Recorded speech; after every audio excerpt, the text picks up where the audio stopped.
Are you ready?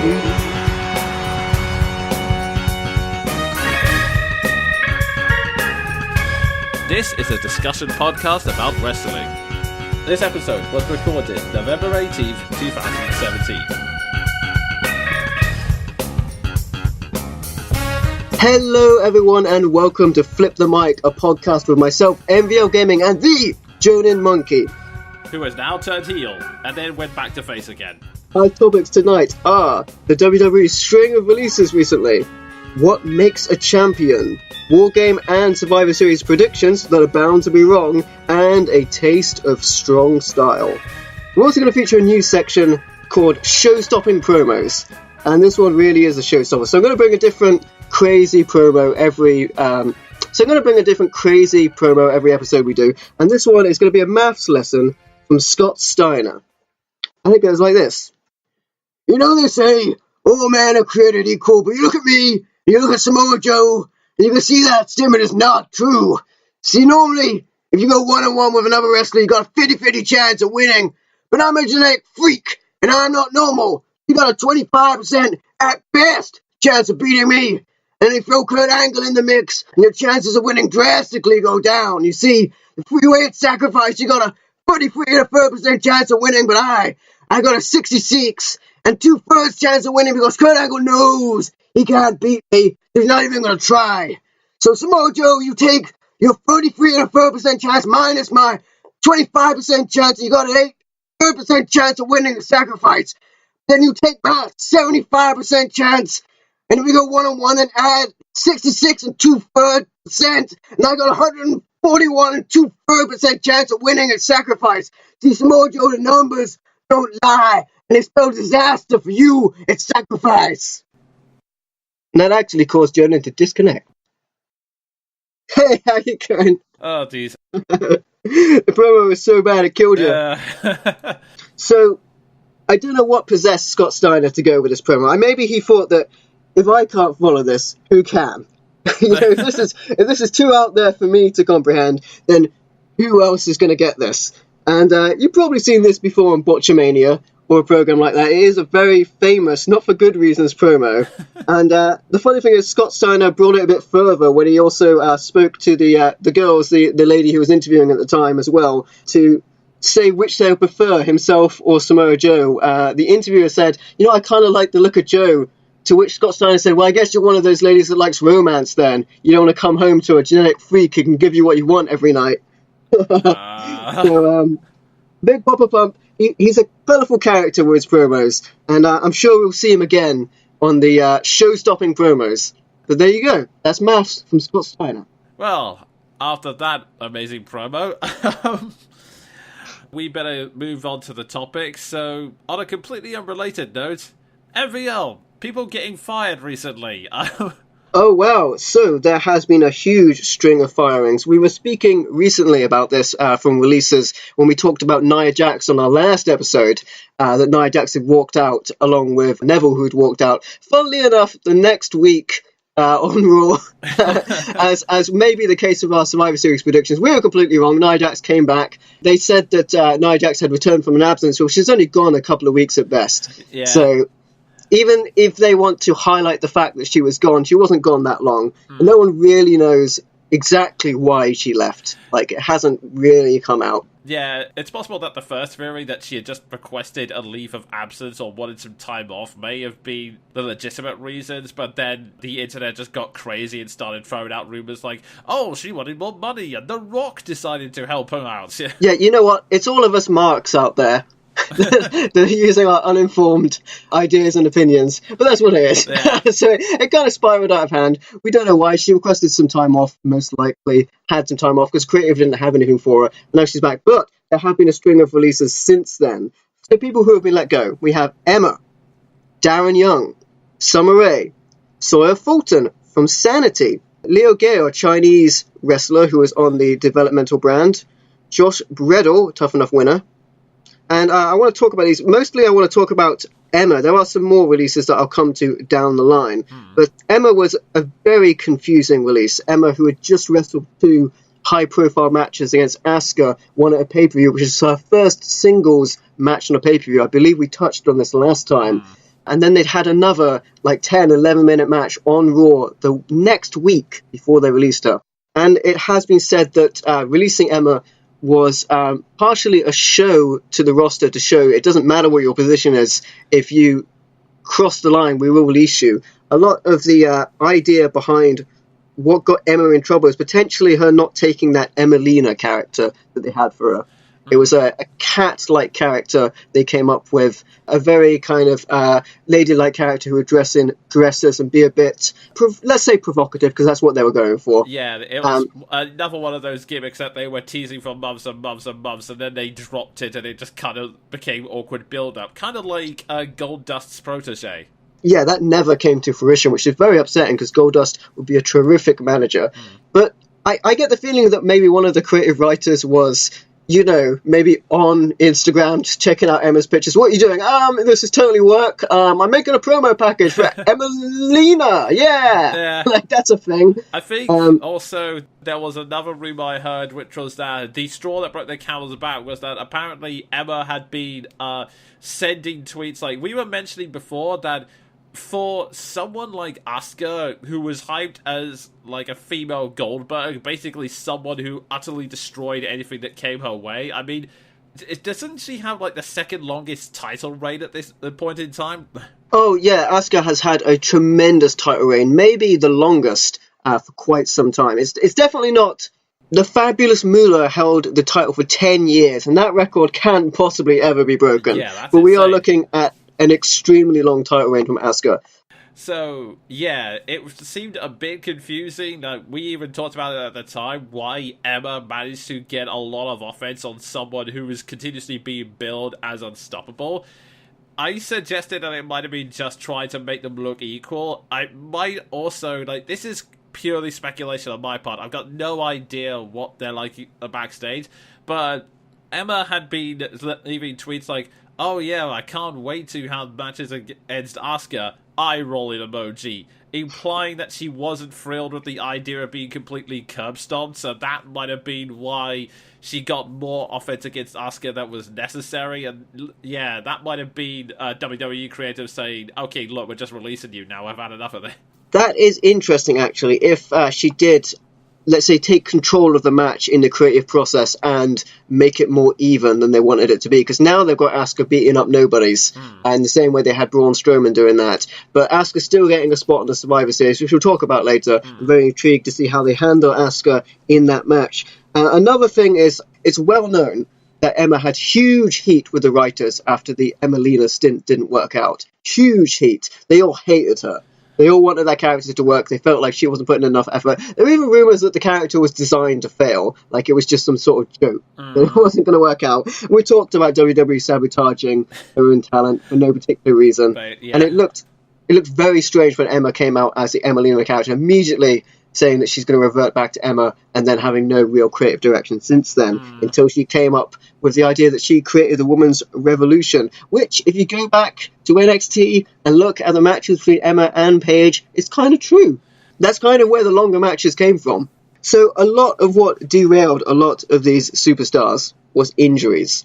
Yeah, I had heard that the likes of Summer Rae, the case was just they'd been injured and they'd been out for so long that it was impossible to build up any kind of hype for them, especially since they weren't that popular in the first place. So it's sad, but yeah, I can kind of understand why WWE decided that cutting them to save costs seemed like the right move. But yeah, big ones like Emma seemed to be a massive big deal, but again, understandable if there was some massive heat between her and the writers. Well, you get the impression that when someone gets injured, they get the idea that they may be frail.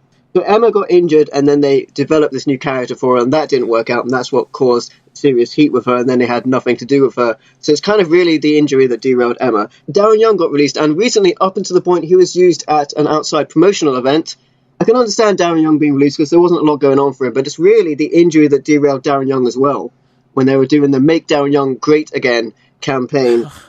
It really didn't work out well for him, and they had a legend in his corner. And that's a real shame, because there's a lot of potential with Darren Young, but he never really lived up to it. Summer Rae released, not very surprised about that. Summer Rae was injured. Again, injury kind of what led to her being neglected from creative, not having any real place. They had nothing to do with her, because she's not...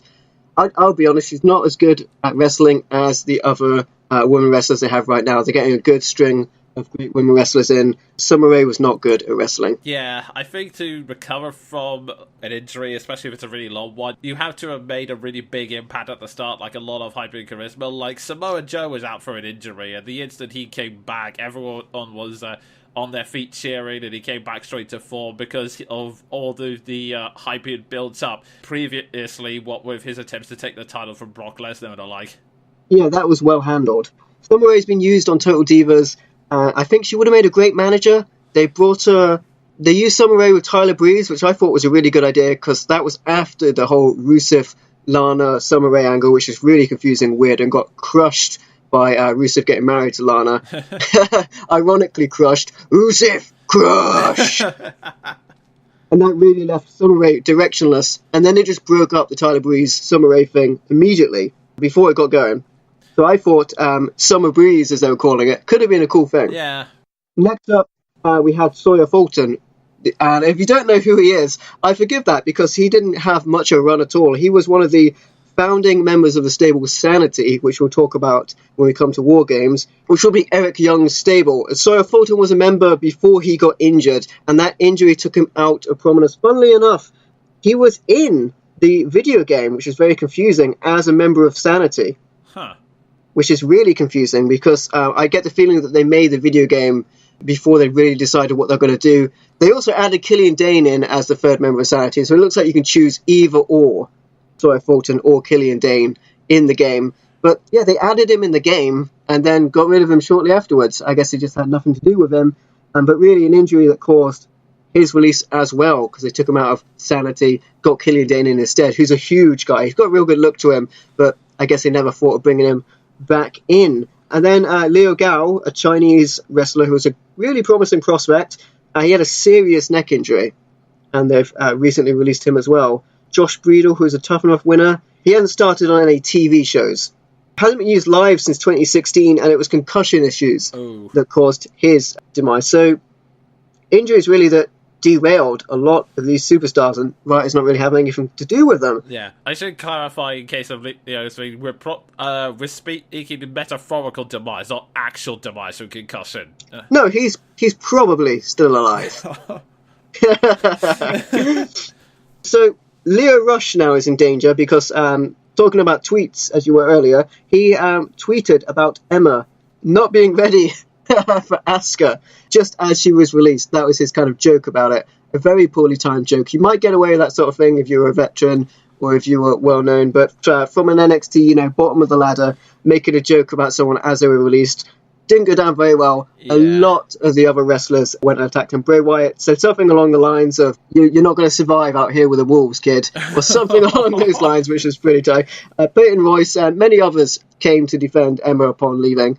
I remember Austin Aries reached out to Emma saying, if you ever want me on your YouTube cooking show, I'll bring a banana. Nice. Which was his, that was Austin Aries' mascot item in NXT. Nice. So that was Austin Aries' mascot item in 205 Live. And then, very recently, James Ellsworth was released. And this one kind of took me by surprise. So James Ellsworth notably squashed by Braun Strowman and then became a fan favourite. Several very tainted wins against AJ Styles, which were assisted by Dean Ambrose. And then I think he became the team mascot in a former Survivor Series. He helped eliminate Strowman, I believe. Huh. And he's most notable for being the first winner of the Women's Money in the Bank ladder match, which we spoke about previously. He was last seen losing an intergender match against Becky Lynch on SmackDown, which I thought was a big deal, and that went under the radar. Yeah, an intergender match on WWE TV. Yeah, I was going to say too, that was a really big thing that just kind of went under the radar. Oh, we finally have a man and a woman fighting each other, but it's James Ellsworth, so who cares? He's going to have his ass beaten. Yeah, they haven't done anything like that for a long time. Nothing like that for a long time. They made Becky look very strong. James Ellsworth hardly got any offense, but he did do a couple of takedowns. I gathered that he probably wouldn't have been able to strike Becky Lynch on PG TV, even though it's not domestic abuse, it shouldn't be a thing, it's wrestling. Yeah. But they probably couldn't do that. After James Ellsworth lost, Carmelo attacked him. The last time I saw him was on a non-televised live event where James Ellsworth comes out all bandaged up, saying he's been beaten up by the women every live show. comes out, he tries to get Carmella to follow him again, and she attacks him. They all attack him, and then they do a shield taunt over his, I'm going to say carcass. He's not dead, but he's pretty much done. Yeah, I remember... part of the European tour, I believe. Yes, it was. I remember speaking about how Booker T really didn't like Ellsworth in WWE. He didn't think he belonged in the big leagues, as he would put it. I think there was potential for James Ellsworth. I think they really missed the mark. Any man with two hands has a fighting chance was his kind of moniker, and he really was very popular before they turned him heel. Like, he went through this whole thing of being heel and then being a male manager for Carmella, which was actually a good idea. The problem was, I think a lot of people did like the idea of that underdog story where, like you said, he made that promo, then got trashed by Braun Strowman, but put up a good fight, and he supposedly not only impressed the fans, but a lot of people in the back, including Vince McMahon himself and Chris Jericho. The problem was, as time went on, especially when he got involved in the women's division, they went with some baffling creative decisions with him, because we already been through that disastrous Money in the Bank plot twist. And we've also mentioned a couple of episodes back how they were doing this weird thing of, oh, he's now Carmella's mascot, as in he's being put on a leash and being told to act like a dog. Yeah, I do get the impression that might be a kind of weird fetish thing from one of the writers. But they play it as safely as they can on television, but he does have a dog's collar around his neck, and he has anything for Carmella written on his chest. Carmella is with Big Cass. So you know Ellsworth isn't going to do anything underhanded with Carmella anyway. But this is the thing. This is something I looked into. I was keeping up with the news a lot on this, and I found out that, yeah, the official reason for getting rid of James Ellsworth was cost-cutting, because they decided, okay, we need to save money somewhere. We're not really going anywhere with James Ellsworth. He's not really connected with the fans, so we had to drop him. Sorry, to correct what I said earlier, Ellsworth and Carmella definitely weren't in a relationship because Carmella is with Big Cass, who is recovering from an injury. And let's hope his career is safe from that. Indeed, yes. It would be a bit unfortunate if he left now. But yeah, I mean, really, there's not much you can pick up your career from after you've been seen on TV being dragged around like a dog. But what's kind of even worse, though, is that apparently Vince McMahon had plans for him in WrestleMania, and I seriously hope that this is just a rumor, or at the very least, an idea that Vince McMahon raised once, and then everyone in the writing team said, no, that's not going to work, and dropped. But apparently, oh god, apparently the idea was for him to come out at WrestleMania and say, hi, I'm transitioning into a woman, that means I can fight Charlotte for the women's title. Wow. Okay. It's a sensitive subject that needs to be handled very well, and I don't think WWE is mature enough to handle it. No. to say the least. Yeah, especially not with the way they're handling James Ellsworth right now. So yes. I mean, talking about how you should handle him, you spoke about him being dragged around like a dog. Well, he really is the underdog, if you will. And I think there was potential for him in the Cruiserweight division, which is a division that's struggling, and we spoke about this on our last episode a lot with the downfall of 205 Live. If you've watched the last episode with Kalisto's birthday episode, where people were getting thrown into a big birthday cake, and that was terrible, you really see where the Cruiserweight division is going right now. There was a place for Ellsworth in that division, I think. Yeah, totally. I mean, they've made Enzo work. They can definitely make it work. Enzo, with limited wrestling ability, has made a lot for himself because of how popular he is. It could have been exactly the same situation with Ellsworth. Yeah, I mean, especially if they went with the underdog angle. In fact, that's probably what they need right now on 205 Live. Someone who is any good at wrestling, but also can sell the idea of a big heroic babyface. Because that's definitely part of the problem, is that they're trying to rest everything on Kalisto in a babyface, and he's just not connected with the fans for whatever reason. And I spoke earlier about a bad tweet from Leo Rush. She also had a tweet when Ellsworth was released by Dolph Ziggler, who said something along the lines of, this guy was a fan favourite, he's everything that's wrong in WWE right now, I'm taking back my finishing move, which was the sweet chin music, or in Ellsworth's case, the no chin music. Yeah, that's a personal grudge that should probably be kept private, I think. Yeah, well, I get the impression, because this was an in-character tweet, it's not malicious. True, but then again, some of Baron Corbin's tweets were in character, and that killed his push to a champion for a while as well. Yeah, well, I think we spoke earlier that we felt that, or a lot of people feel that backstage antics were more what came to do with that than his tweets in particular. Yeah. Especially when he's arguing with someone about concussions backstage, and it's painful to listen to. That's true. Two other people who were in a bit of hot water, although this could have been a work, were Kevin Owens and Sami Zayn. They were sent home from the UK tour. KO has been complaining on a tour bus, which isn't necessarily a bad thing, but I guess they don't want people hearing, the other superstars rather, hearing that Kevin Owens is complaining and not happy about his position. And this was when Sami lost to Kofi, which was really confusing after he just made a heel turn and should be winning a lot of matches. He and KO were meant to get beat up after the match by the New Day, and they left the ring instead. They got sent home. It was a bit uncertain about what might happen regarding them at that point, but they were back on SmackDown last week. Still not on Survivor Series, though. But who knows? We'll get into my predictions when it comes to it, but I have a feeling they might crash the party.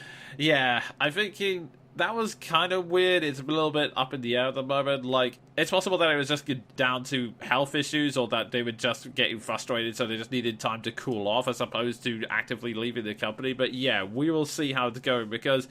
yeah, I mentioned before that the Sami Zayn heel turn and Kevin Owens feud with the McMahons was actually some of the best stuff WWE have been doing recently. So it's a bit weird if the momentum for it is suddenly killed right then and there. I agree. And an update for the Neville walking out situation, or apparently walking out. Sources now say that he wasn't on the road in the first place, so he couldn't have walked out because he wouldn't have been in the arena. He is friends with Enzo, so he likely wouldn't have had a problem with losing to him in the first place. And he is in talks about coming back. But he's still removed from that opening video package, so we don't know. But they do want to get him back. And we talked about WWE sabotaging their superstars, and one superstar is on the verge of a return, which I'll speak about when we come to the predictions. I mean, you're hearing rumours like this bouncing back and forth all the time. I mean, supposedly Dolph Ziggler was thinking of leaving, and it was kind of made clear from the recent gimmick they've been doing for him, which is all you guys want is flashy entrances. That led into a feud against Bobby Roode for a while. As far as I'm aware, he's still with the company right now, so a lot of the time these rumours don't amount to anything. It's just strange to see so many of them being confirmed and so many talents being dropped in such a short time. Yeah, I mean, on the subject of Dolph Ziggler, I think he should leave. I think there's better things for him out there than being a lower mid-carder on SmackDown. Yeah, I kind of agree, because that whole anti-stage music gimmick was just embarrassing, frankly. Yeah, it's something that I think that they should drop as soon as possible. I'm hoping it's just a sheer coincidence that so many of them were being released at the same time, but it does make me kind of wonder if they're dropping popular names like Emma and James Ellsworth, especially when they've confirmed to James Ellsworth that it's for cost-cutting reasons. It makes you wonder. I mean, WWE isn't it's not going to die like so many people want. It's pretty much unkillable in terms of its money-making franchise, but it does make you wonder what kind of trouble they're in. Yeah, well, they just want to have a good profit this turnaround, and they got to cut things to have a good financial forecast. And I know that some of the wrestlers, like Summer Rae, tweeted something about wanting to make an impact. I'm not sure if we will see Summer Rae in Impact Wrestling, but I think Emma will definitely see in another promotion. Emma is a very talented wrestler. She's an amazing worker. I mean, you think about the matches she's been in when she has been on a pay-per-view. They'll normally have her wrestle most of the match to cover for the people that are not so good at wrestling, like Lana or Summer Rae and people like that. So, yeah, I guess we'll have to keep our eyes open and see what happens next. Okay, so with that, we now move on to my first topic of the night, which is, what makes a champion? This topic idea came to me when listening to a conversation between Brian Alvarez and David Meltzer. Now, I know David Meltzer, in particular, can be a divisive figure amongst fans. Like, for those of you who don't know, David Meltzer is a wrestling reporter who regularly hosts a podcast. I think it's World Observer Radio, something like that. Well, the thing is, he's not quite as divisive as, let's say, someone like Jim Cornette. Okay, fair enough. But Dave knows his stuff, so he's an insider. He knows what's going on. That's what you want to get out of that. Yeah, basically, it's one of the two things where basically the debate is how much insight he has, because some people will say that he's a very experienced reporter who, yeah, like you said, knows how the wrestling industry works. That's some keen insight. And there's the other side that says he's an old rambling man who is very clearly a New Japan Pro Wrestling fanboy, and there are even one or two wrestlers who claim he's a con artist, so yeah, that's a bit divisive. But like you said, he does know enough to actually bring some interesting topic ideas. And one of them was, they were talking about the upcoming Survivor Series, which, for those who don't know, WWE is split into two brands with two rosters, SmackDown and Raw.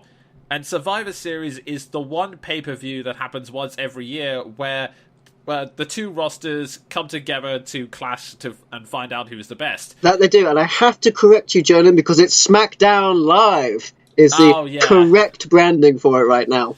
Okay, yeah, fair enough. My apologies. But yeah, I'm still getting used to the WWE lexicon. But yeah, and as part of this, it's usually a 5v5 team which serves as the main event. And this year, it's men and women teams.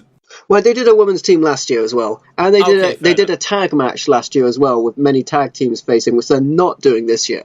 Yeah, this time round, the other matches are basically champions versus champions. So you would have the two, I guess you could call them mid-card championships, Baron Corbin with the United States Championship against The Miz, who is the Intercontinental Champion. And he's awesome! Yeah, we'll get to him in a second. And then, right at the top there is the Raw's Universal Champion. Which is a title which is like a year old. Yeah, Brock Lesnar versus SmackDown's World Champion.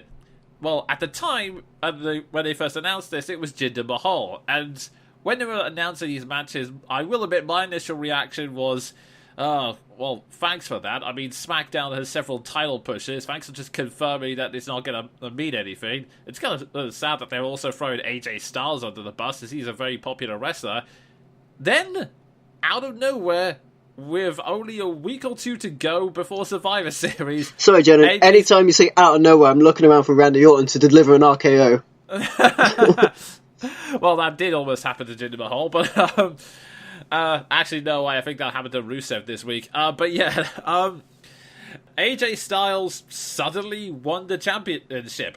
And many people were wondering, okay, that's weird. You were building up Jinder Mahal versus Brock Lesnar. Why this sudden change? And David Meltzer and Brian Alvarez on their podcast, the conclusion they came up to is that WWE only knows how to put championship belts on heels, as opposed to how they say New Japan Pro Wrestling operates, which is the belts go onto the best guys. And so when you had the champions on both sides clashing with each other, they realized, oh crap, we don't have any face characters, we need to make some changes here. So that's why AJ Styles defeated Jinder Mahal to become the new SmackDown champion, and why Charlotte Flair became the champion of the SmackDown Women's division. Yeah, I was going to say... Sorry, go ahead. Yeah, I was going to say that wasn't the only title change, because just recently on SmackDown we had Charlotte Flair win the women's title from Natalya, and on a Raw we had The Bar, Sheamus and Cesaro take the tag titles away from The Shield.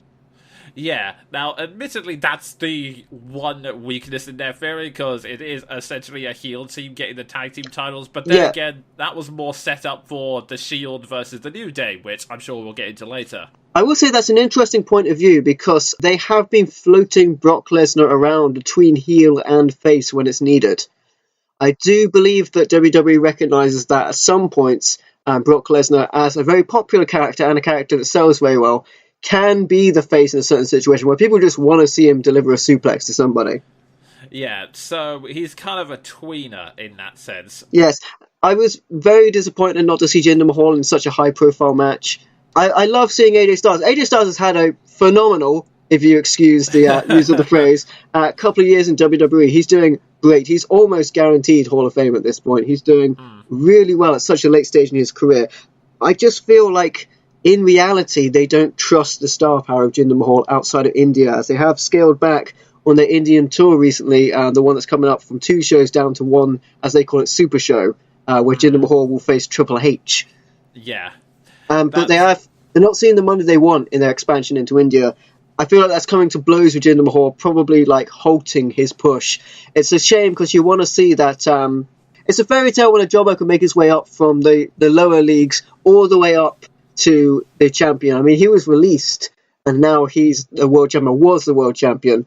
And I just feel like they have no faith in his star power for that pay-per-view top of the card match.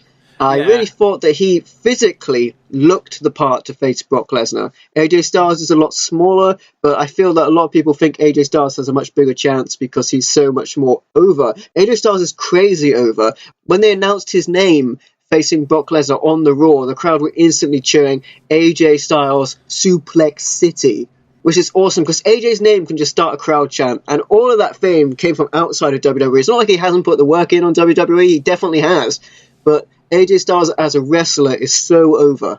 And that actually leads me into the further discussion because, like I said, it started the conversation between Meltzer and Alvarez. They were running their lists of why they felt the champions weren't really suited for their belts because they were saying that, again, WWE only seems to want to put heels in the roles rather than the, quote, the best guys, unquote.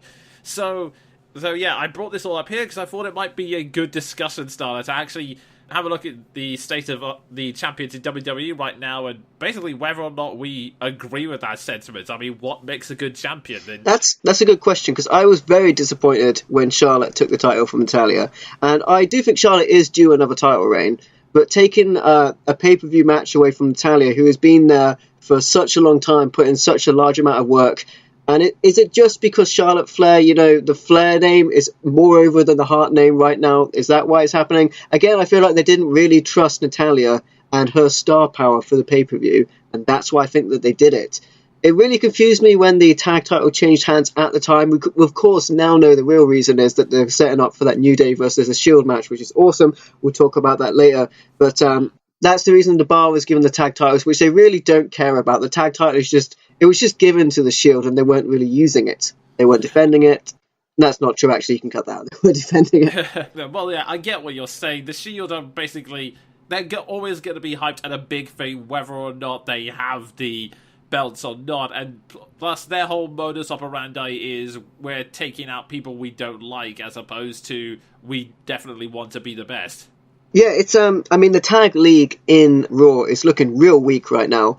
I know they have been using the New Day on live events for Raw recently in the Manchester UK tour, just to add some star power to their roster. Yeah, I mean, the Bar, by which I mean Cesaro and Sheamus, are slowly starting to... Cesaro, sorry. Cesaro and Sheamus are starting to form a bit of chemistry and make some entertaining promos, even managing to work their way around the what chants that crowds in WWE often start saying whenever they get bored of a promo. I mean, Cesaro's weakness, he has the total package in terms of looking like a champion and wrestling extremely well. He's one of the more entertaining wrestlers I find when I'm watching the show. His weakness was always the promos, and that's because he speaks 5 languages and English is not his native language. He's now doing the Clash Royale and up, down, down, so he's getting to talk a lot more. I feel like he's getting more confident in the promos, and they still have Sheamus do a lot of the dialogue. Cesaro's character right now is a guy who's had his teeth knocked out. He's speaking with the mouth guard in. He's talking about this, he's getting messed up, and that's kind of his character right now, which is a bit upsetting for a guy who's quite suave and looks quite sophisticated. He's got like that hitman look to himself, although 007, the kind of secret agent look, which are kind of devolved into whatever the whole look of the Bar is right now. I'm not really sure what it is. Taxi driver, I guess. I think someone up in the WWE creative team finds the whole concept of the broken teeth thing hilarious, and hopefully they'll just forget it and drop it eventually, but... Well, they put it on a t-shirt, and they claim that the Shield released that t-shirt. Oh dear. I believe it says something like "Fwish Fuperman" or something along those lines. Oh dear. Phonetically spelt, of course. Yeah, oh dear. But, Raw's tag title is struggling a little bit, but by contrast, you have SmackDown, in which the Usos and the New Day have been feuding over it for a while now, and both of those are really charismatic teams, and the Bludgeon Brothers are also supposed to be arriving soon as well. So yeah, they are, although I believe they'll be rivaling with Breezango when it comes to it. That's how they're being introduced. SmackDown Tag League, like you say, it looks great. You've got Shelton Benjamin and Chad Gable, or as the Usos called it, American Alpha 2.0, which is pretty much what it is. And you've got the Hype Bros, if you want to mention them, although I feel they're kind of in the place where the club is in Raw, where there's nothing for them to do right now. And then you have the Usos, obviously. I mean, I was so sick of the Usos when they were face. I didn't like their gimmick very much, and I didn't like that they seemingly had that babyface, like, can't do wrong personality, where they just played it incredibly safe. Now that they're heel, and they got that kind of thug mentality, I'm really into them. I didn't think I could find a super kick to the back of the leg or a splash onto the knee.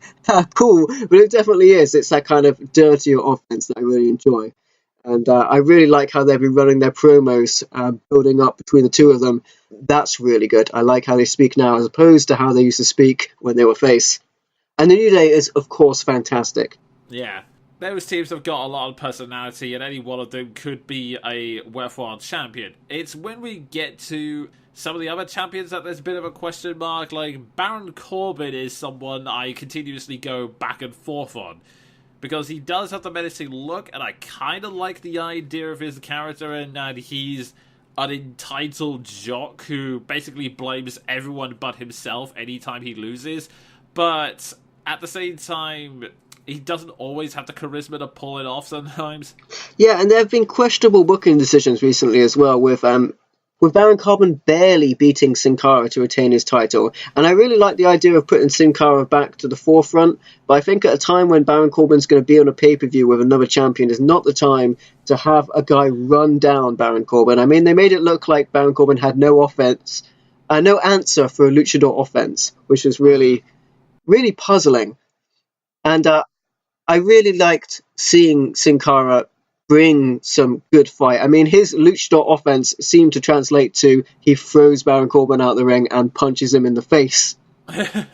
Yeah, that seems to be the very weird thing about Baron Corbin, is that a lot of his feuds basically revolve around him getting beaten by the face, and then as soon as the win's declared, beating them up straight afterwards, even though the fight's over.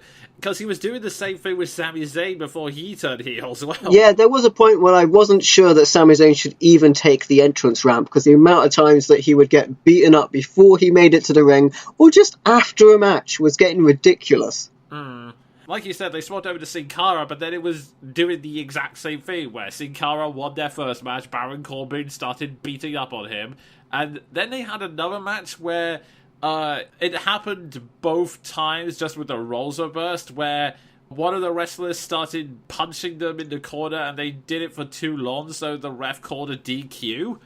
Yeah, it came to the point where it was actually looking like Baron Corbin had no answer for Sin Cara's offense, which was a very bad place to put him in when he had a pay-per-view match coming up. And I was thinking, if you can't get past Sin Cara, maybe you shouldn't be wrestling. He's not had the best introduction right now. I mean, Baron Corbin is definitely one of those champions that looks the part. Like, I believe it was a couple of... actually, it might have been the last episode. You mentioned that they often prefer to do the chase rather than the catch, i.e. making the champion someone you want to see get beaten up eventually, and Baron Corbin does kind of fill that role, but at the same time, he doesn't really come across as a very threatening opponent half the time, just a, well, rather petty one, to be honest. I mean, his style of wrestling isn't very exciting, but then he's a big guy, so you can't really expect that. In contrast, a lot of people have said the Miz's style isn't very active, but the Miz wrestles exactly how he should wrestle. And I really like how the Miz works his character in, and especially outside of the ring. Yeah. Going to the Raw side of things for a bit, you have... there are two champions who kind of operate very similarly, although the Miz does get more screen time and has had a much more experience developing his character. Alexa Bliss, the Raw Women's Champion, and The Miz, who, as we mentioned, the Intercontinental title, they play kind of the egotistical champions who are not entirely the greatest wrestlers, but they're more... I don't know if manipulative's the right term, but they're willing to take shortcuts and pull tricks in order to get the edge over any match where they have to defend their title reign. Well, The Miz has his lackeys, his entourage, or the Miztourage as he calls it, that will often get involved and allow it to be that he can win a match not squeaky clean. It's a good thing to have around so that he can win a match, but not by being better than his opponent by just cheating. I really like how The Miz has been playing up his character for a while. It goes way back to when he was rivaling with Daniel Bryan on SmackDown Live, and you had some really, really good improvised promos on Talking Smack, because they were all... Talking Smack was not scripted, which made it really cool. Shame it's gone now. Precisely because it was unscripted. Unfortunately, yes. The Miz has always been fantastic on his promos at firing up the crowd or getting the crowd really angry behind him. Yeah, I don't know if he's the best talker, but he's definitely right up there. He could, like you say, he could definitely get the crowd behind him, and at least he definitely sells himself like he's the underdog who deserves a lot more recognition. It's kind of rewriting reality to say that everything's against him. Like, one of his big moments was during the John Cena versus Roman Reigns feud. He actually interrupted their first promo and basically yelled, "How many moments are you two going to get?" basically. Yeah, and that was a beautiful moment in itself. And The Miz is targeted for people that do like him, like myself, the kind of hipster that's like, man, you're just not seeing what this guy's doing. That is one of the things. My only counter to that, because I will agree that is a champion, for that to work, you definitely need someone with a lot of charisma who can make you put up with the fact that he is essentially someone who swindled their way out of a championship. But the one thing I wonder sometimes with The Miz is, does he need to be champion? Because one of the things is, he keeps saying he made the Intercontinental title relevant. I'm not 100% sure he did that, because I will freely say The Miz is a fantastic talker. I am definitely not holding that against him. I wondered if he actually needs a championship to be relevant, because he feels like even if he didn't have the belt, he's someone who would always push himself into other people's business and sell himself as a result why he deserves something. That is true. A problem you get with a lot of the undercard titles, like the Intercontinental title and the US title, is they tend to just fall in a holding pattern where nothing's really being done with them. The hope was, back when Daniel Bryan was still wrestling, that he wanted to take the Intercontinental Championship and really take it places. I think a good thing to happen for the Intercontinental title would be for Jeff Hardy to get hold of it and maybe defend it in a ladder match every now and then. Unfortunately, Jeff Hardy got injured, and as a result, they haven't done anything with Matt Hardy. But yeah, you're not really seeing a lot of center stage for the IC title or the US title. They tend to just stick with somebody. Yeah, it's kind of the problem. I mean, so far, it's, like I said, Miz claims he's made it relevant, but only in the sense that he's making sure it gets screen time, but that's really about it. I don't think he's... It's been a long time since he's actually defended it, because, yeah, he did have that whole feud against The Shield plus Kurt Angle, but correct me if I'm wrong, I don't think that was really a title defense. That was just him getting a massive group of Braun Strowman, Kane, and The Bar to just fight The Shield to prove a point, really. Yeah, that was just him getting an opportunity and, like you say, proving a point. Come to think of it, on Survivor Series, only one title is being defended, and that's the Cruiserweight Championship, which is Kalisto versus Enzo Amore, which nobody cares about because it's on the pre-show. Yeah, and also it's Enzo Amore, who... I guess there is one other skill I will definitely say both The Miz and the creative team have been doing, which is that they've made him the swindler, but they've also made it so he keeps doing new things in his promos so they don't get stale.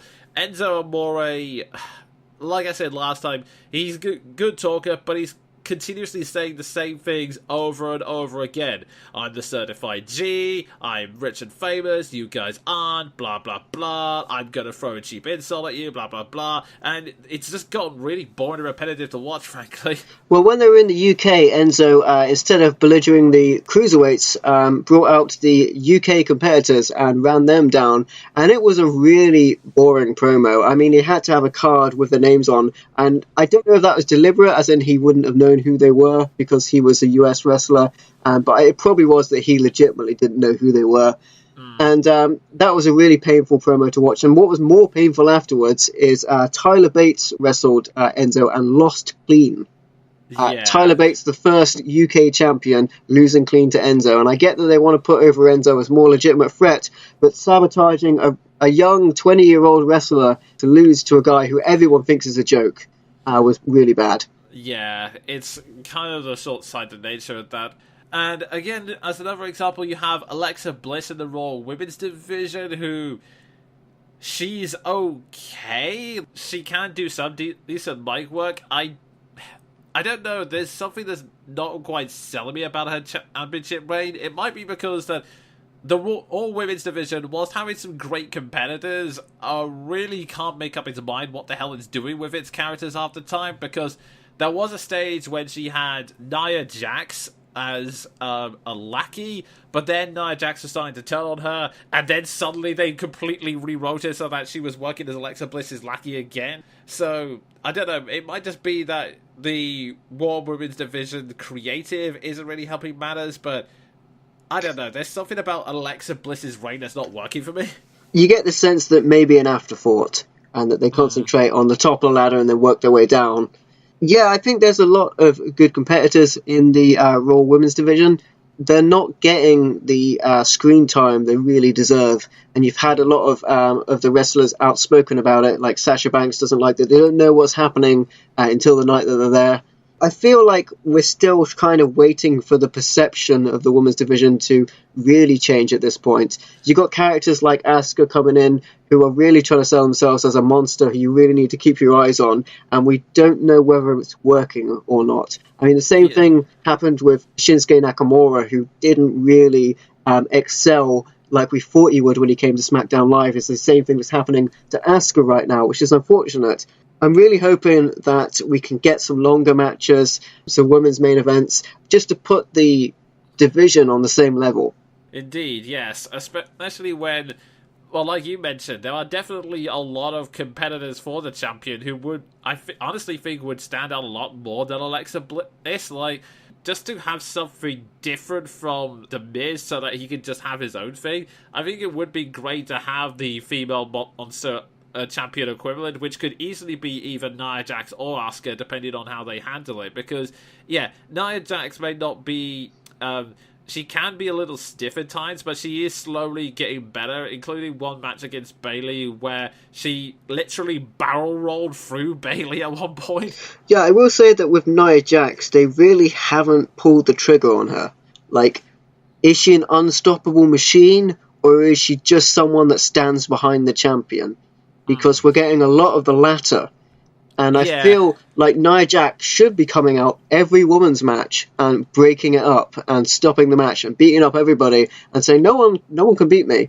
Instead, it seems to be the other way around. Like, Nia Jax is in the middle of a match, someone else breaks it up, then she gets pissed, beats up people, and storms off. Like, yeah, that's a good point. It's really weird because every time there's like a Raw women's match, like whether it's like a 5-way elimination or in WrestleMania, they always make it a big thing that all the women have to team together to stop Nia Jax, whether it be all three lying on top of her to get the pin in, I think it was WrestleMania, or the SummerSlam match where she was on the rope and all the other women ended up kicking her. But when you're having to go to that extreme levels, it does make you wonder, so why hasn't she just taken the championship from Alexa Bliss yet? So it comes to mind that aside from the number one contender when it is that time, when have any of the women wrestlers actively pursued the title? Like, gone out there, found the champion, and then attacked her until they get a shot?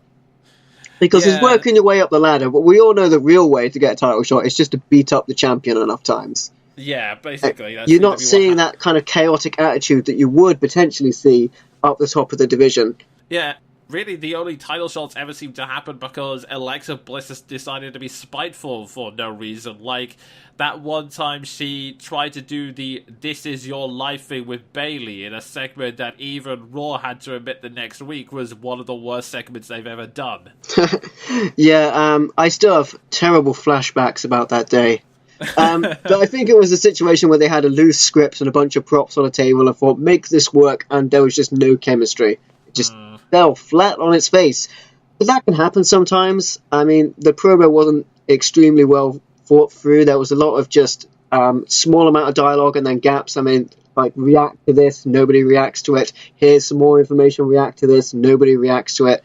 And that's the situation that they had. Yeah, I mean, they were trying to rip on a situation where Mankind did the same thing to The Rock, but the only reason that worked is that you had the charisma of Mick Foley and Dwayne The Rock Johnson, so... Yeah, I mean, The Rock was known as the most electrifying man in sports entertainment, and he had charisma pouring out of every part of his body, so you can't really get up to that level, especially if you're following a script to the T, which is what a lot of superstars have to do with their promos these days, unless they're really over like John Cena, where they can go off script. That covers most of the champions, so that leaves the two at the top, Brock Lesnar and, until recently, Jinder Mahal. Yeah, so, like I mentioned earlier, I think they didn't really trust Jinder Mahal to sell that main event. So they put it on AJ Styles, and admittedly it'll be a tremendous match to see AJ Styles face Brock Lesnar, but I think we all know that Brock Lesnar isn't losing any matches until WrestleMania anyway. And yeah. I'll come to that when I talk about my predictions, but we're pretty sure he's set to lose to Roman Reigns at WrestleMania. There's nothing anyone can do about it. Yeah, in my case, I think Jinder Mahal is someone I'm very torn on, because on the one hand, well, part of me is because of my liberal/social justice warrior leanings. I did want to see champion of Indian descent become a big thing, and there is some, I mean, like you said, it is the dream that someone who was a complete and utter jobber, which, for those who don't know the lingo, it's basically the wrestling equivalent of a red shirt. You're there to get your ass beaten up by the more popular ones, and hopefully you can work your way up one day. They're throwaway characters. You're not really supposed to remember their names. You're supposed to remember that, oh my gosh, his arm got broken by someone cool. Yeah, but instead, Jinder Mahal became the champion, and like you said, that was a really big, amazing push, and I think he did relatively well, considering he'd been suddenly thrust into the limelight.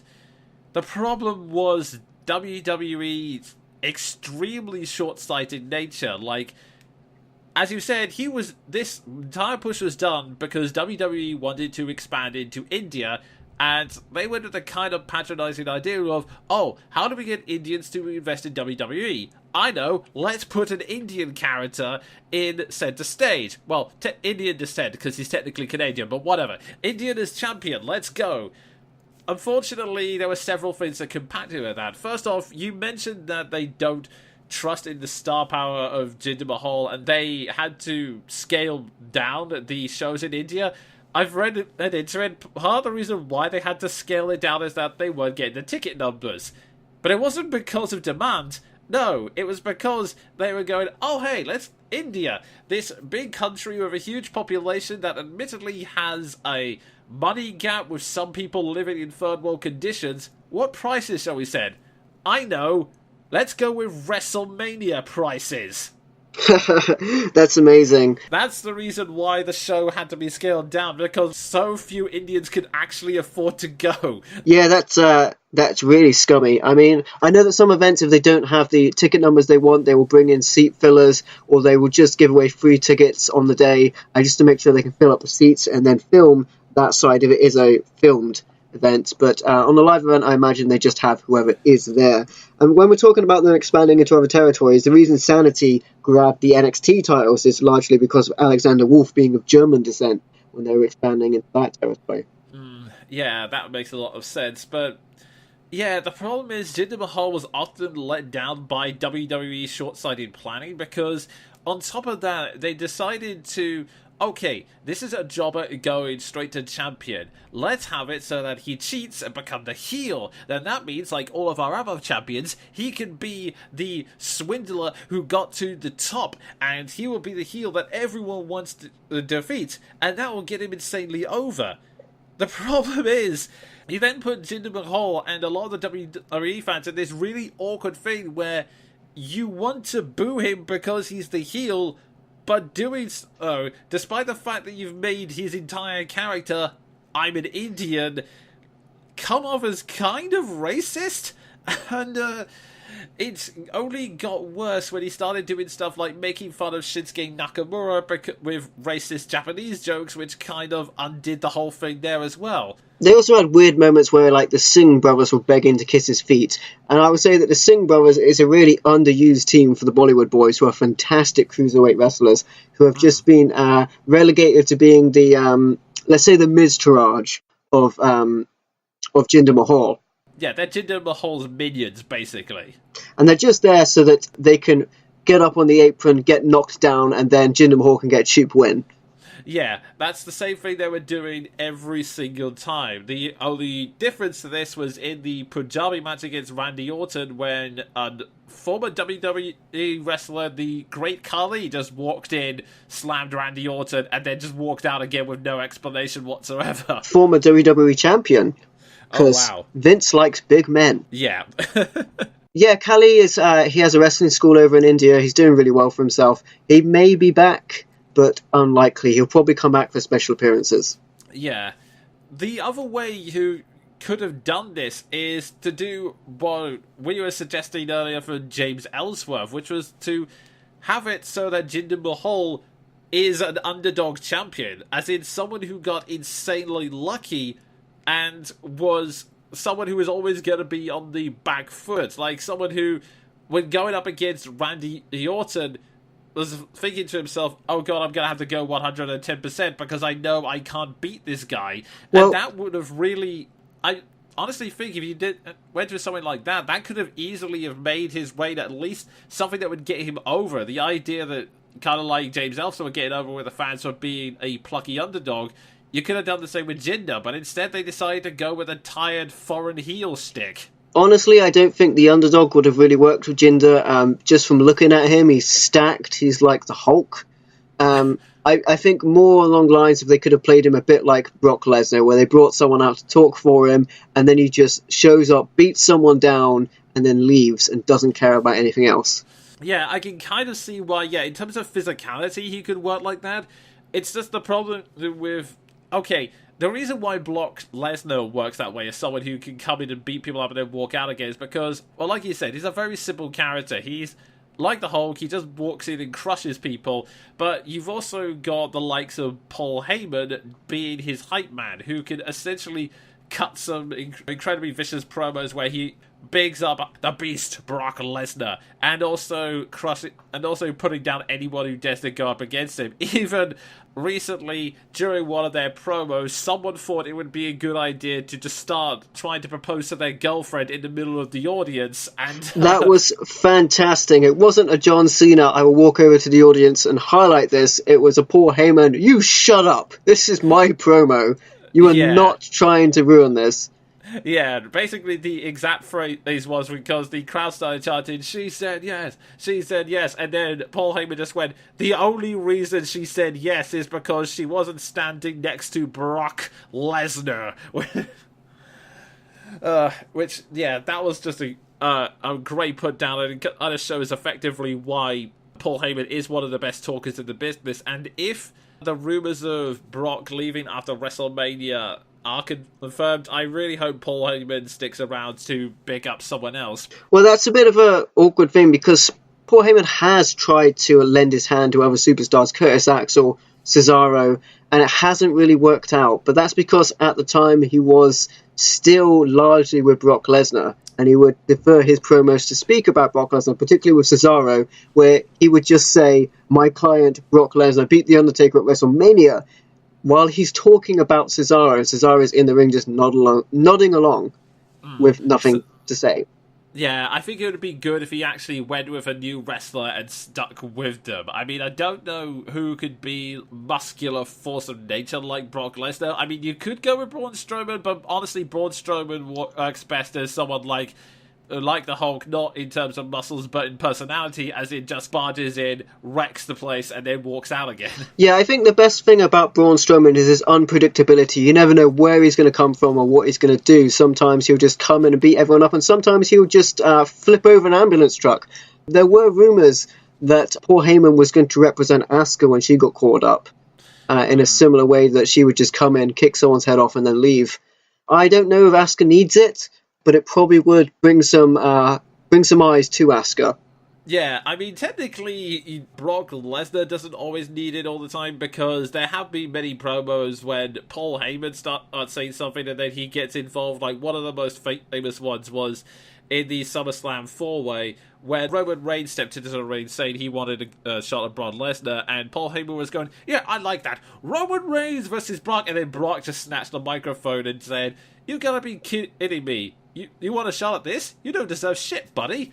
Which, that was good. I think, honestly, the reason it happens more often than not is because Brock, for someone who is a massive wall of muscles with no neck, is surprisingly soft-spoken. Yes, I don't want to say he sounds like he's speaking with helium in his voice, but he has quite the soft-spoken voice, as you mentioned. I also don't think he could really go for quite long promos.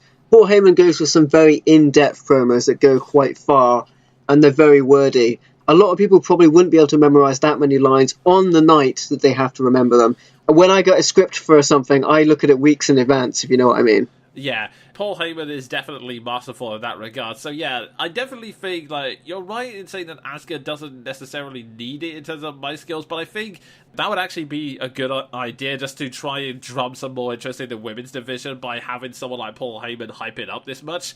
But yeah, getting back to our previous discussion, Brock is a good monster champion. I mean, honestly, the only criticism some people have been making is that a part-timer like Brock Lesnar should never be champion, but I honestly don't 100% get that logic, because, well, partially, it's not like he's defending the title every single day anyway, and second, I don't know, I kind of like the idea that the Universal Champion only shows up when someone worthy comes his way, as opposed to saying hi to the crowd every time.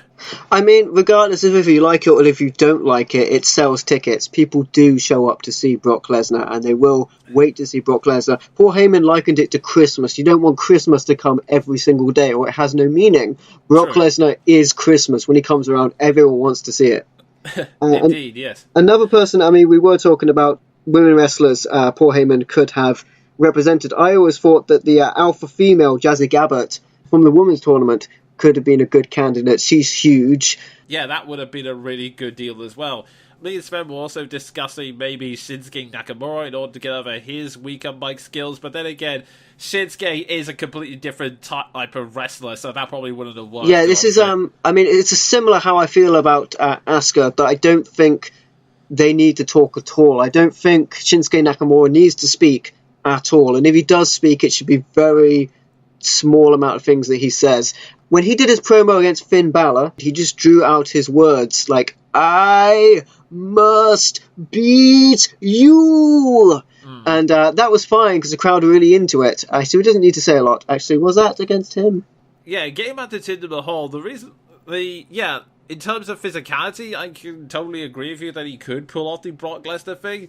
The problem was that WWE wanted to make a big thing about the fact that he was Indian and celebrating Indian culture. That was why I was saying an underdog thing would work, because you were wanting to get this guy over so that it would be a big draw when he came to India. And the problem was, he wasn't being a big draw, he was being made a heel, and as such you had some awkward images like him celebrating Indian Independence Day, and an entire audience of WWE fans booing during the Indian national anthem. That is like a massive black hole of marketing plans right there. It's kind of classic WWE though, isn't it? Like with characters like the Iron Sheik and people like that. They would come out and they would hold their flag and they would sing their national anthem. Yeah, and well, that's the thing. That's when you were just being in WWE and mainly just selling in America, that is, well, I don't really want to say it's fine, because frankly, it's something I want to actively avoid. It was Nikolai Volkov who used to bring out his Russian flag and sing his theme tune to a hail of boos back in the day for Hulk Hogan to come out and beat him down with a red, white, and blue flag held high. Yeah, and I mean, it's something I kind of wish they would stop, but it does happen every once in a while, especially the 4th of July, where John Cena was giving a promo about how great America was, and then Rusev came out with the Bulgarian flag, and Rusev, I love him as a performer, he's great, and he was doing his best I am the foreign heel stick, but you can see in his eyes that a part of him was still thinking, seriously, it's 2017, I'm doing this shit again? That's true. It's something WWE does regularly, I'm aware of that. The reason why I feel it's a bigger problem for Jinder is because they were doing this precisely to make themselves marketable to Indians.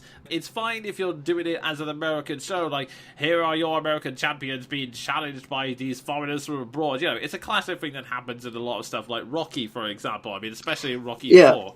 Well, I feel like maybe they should have made Jinder a face and then made him the kind of AJ Styles competitor where he's just so damn good. Yeah, admittedly, the part of the reason I may have suggested the underdog angle is because I'm kind of getting sick of the whole heel as champion thing. I mean, I fully understand the mentality, but it's something I think has been happening way too often. I mean, as much as I love Lucha Underground, that's guilty of it as well. Someone like Matanzo and Mil Muertes I can understand, but when you had stuff like Sexy Star being a champion for a week, only to then lose to Johnny Mundo, who continued that heel as a champion thing for a long, long time, despite repeating certain aspects of the Swindler plotline all over again, I kind of want to go back to having a heroic champion who has to fight off people after their belts.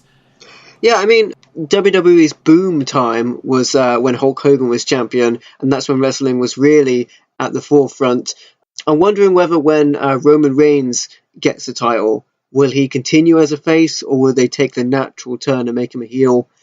I predict Roman Reigns will probably have the title for a long time when he gets it. Whether you like it or you hate it, he's going to probably hold the title for quite a while. Yeah, I mean, he held the US title for quite a while, although... which he saw as a downgrade. Yeah, basically. That was pretty much given to him because he had failed the drugs test, but I suppose we have to make him relevant somehow. Yeah, your punishment is the United States title. Yeah, that really sells a lot of credibility to the belt. There's that one embarrassing moment in one pay-per-view when he comes out with the title... No, he comes out with the belt over his shoulder in what is supposed to be like a classic Steve Cold style, just to show that, hey, I'm too cool to wear this around my vest. The problem was, there was then a few seconds as he came on stage wearing the thing, but he had it the wrong way round, and so you had a few minutes of Mick Foley and Kevin Owens. Their mics are muted, but they're very clearly saying, look, dude, turn it around. Turn it around. Oh, no, you doofus. Show the other that's side. That's interesting, because I thought that Mick Foley just didn't like the way that Roman Reigns is holding the title, which I didn't. It didn't seem very respectful to sling it over your shoulder. Not to say that people wear their title on their shoulder because it's not very practical as an actual belt, but I didn't appreciate the fact that he slung it over his shoulder like he was carrying a sack or something. Yeah, well, it was a combination of that and the fact that on top of doing it, because people like I said, people like Stone Cold have done it. It was the fact that he was doing it so the actual crest of the belt was hidden from view, and it was just like the leather part of the back of the strap that's what the audience could see. And I was like, no, dude, turn it around so that people can actually see the shiny bits. Now, if you remember from last episode, you're not allowed to call it a strap. You have to call it a championship. Okay, come on, the strap. I mean, okay, yeah, the belt itself is called a championship, and I think I'm allowed to refer to the bit of leather it's made of. But yeah, that's the long and short of it. And really, it would be nice to just have like a more heroic figure who was having to fight off people going after their championship, as opposed to continuous heels. Like, I'm aware that, yeah, I guess Roman Reigns was technically one of those when he had the United States Championship, and so it's not been that long, but I feel like we've had the all-heel champs for long enough now. I feel like one of the things they're trying to make you watch it for is just to hope that there'll be a change that will never come. And I don't know if we're all waiting and hoping for the day that will never come, but there has to be a payoff down the line. Yeah, it's a fact. Actually, yeah, that's a point. It seems to be an attitude that's in a lot of television now. It's like, I've kind of slowly lost interest in Game of Thrones and tuned out, but that's why I know a lot of people are sticking with it, because, yeah, a lot of the time the bad guys are winning 80 to 90% of the time, but they have to get their comeuppance down the line, right? It seems to be that weird mentality that you can make it so the bad guys always win, but keep audiences hooked with the hope that eventually they'll get their comeuppance. Well, what stopped me watching Game of Thrones is when my Sky satellite crashed down from my house because it was rusted, because I live near the sea. Yeah, that's actually part of the reason why we stopped having a satellite, was because ours was a complete mess, yes. When we finally took down the rusting hulk of metal that was our satellite, it was almost like a mercy killing, but... Yeah, that's basically all I wanted to say. That's personally the kind of champion I want to see. I mean, I don't know about you, MVL. What type of champion would you like to see again? I really would like to just see the big stupid babyface comes out with just ultimate confidence and is just... I mean, John Cena is a perfect example of this. When he was champion, when he was US champion in particular, he would just come down and say, you know what, someone wants this championship, let's have a good match right now. And then the next week and the next week, the US Open Championship series was very good, and it helped undercard wrestlers prove themselves.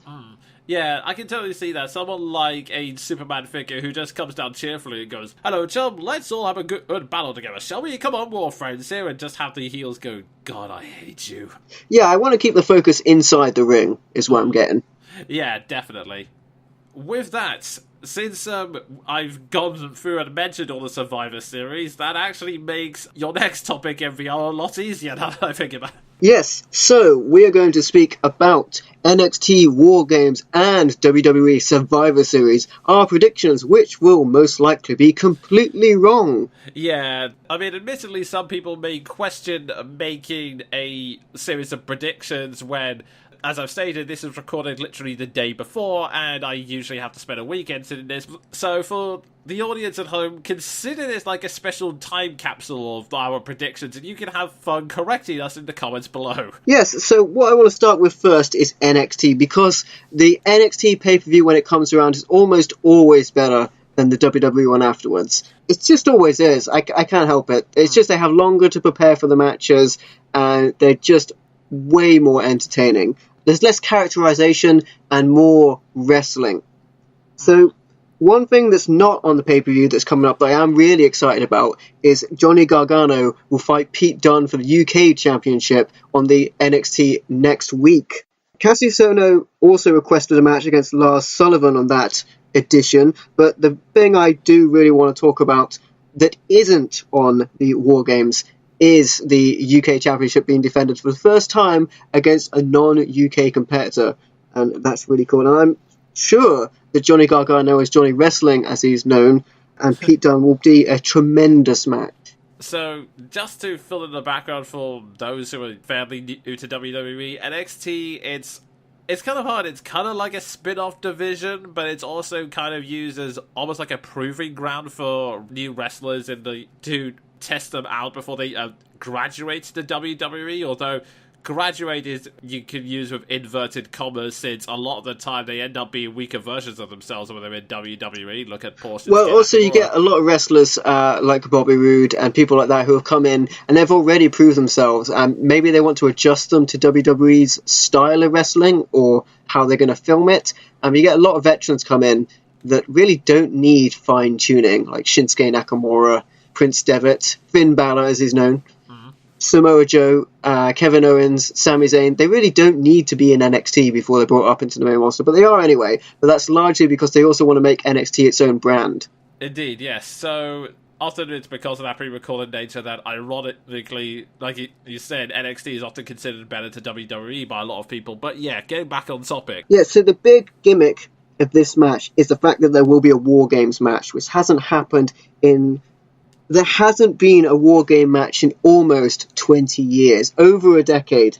It was a match created by the American Dream, Dusty Rhodes, for WCW, which became a staple of the Fall Brawl pay-per-view.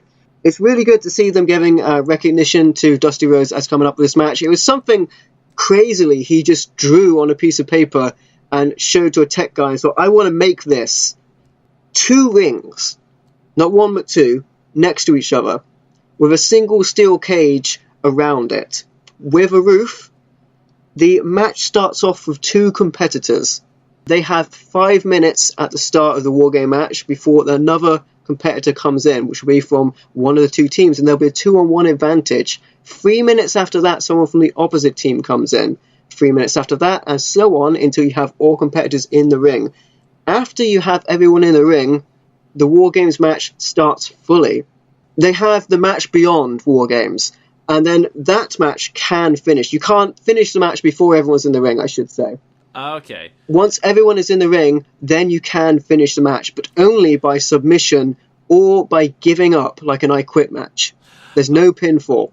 Wow, it actually sounds like a combination of matches. It kind of sounds like a No More match, a Royal Rumble, a cage match, and a team battle all combined.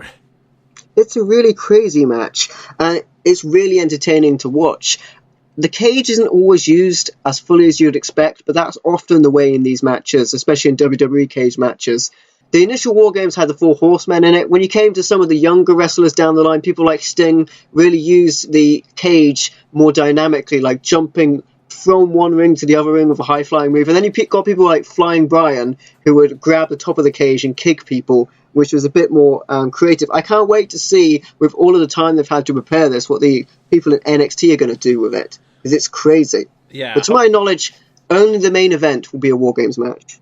And TNA had some crazy cage match variants. They had cage matches in Lockdown. They also had asylum matches, but they had a match where there was a cage and there was a kind of section in between the cage and top of the cage where weapons were in there. So a lot of people have done variants, but this was a really crazy variant, 2 rings.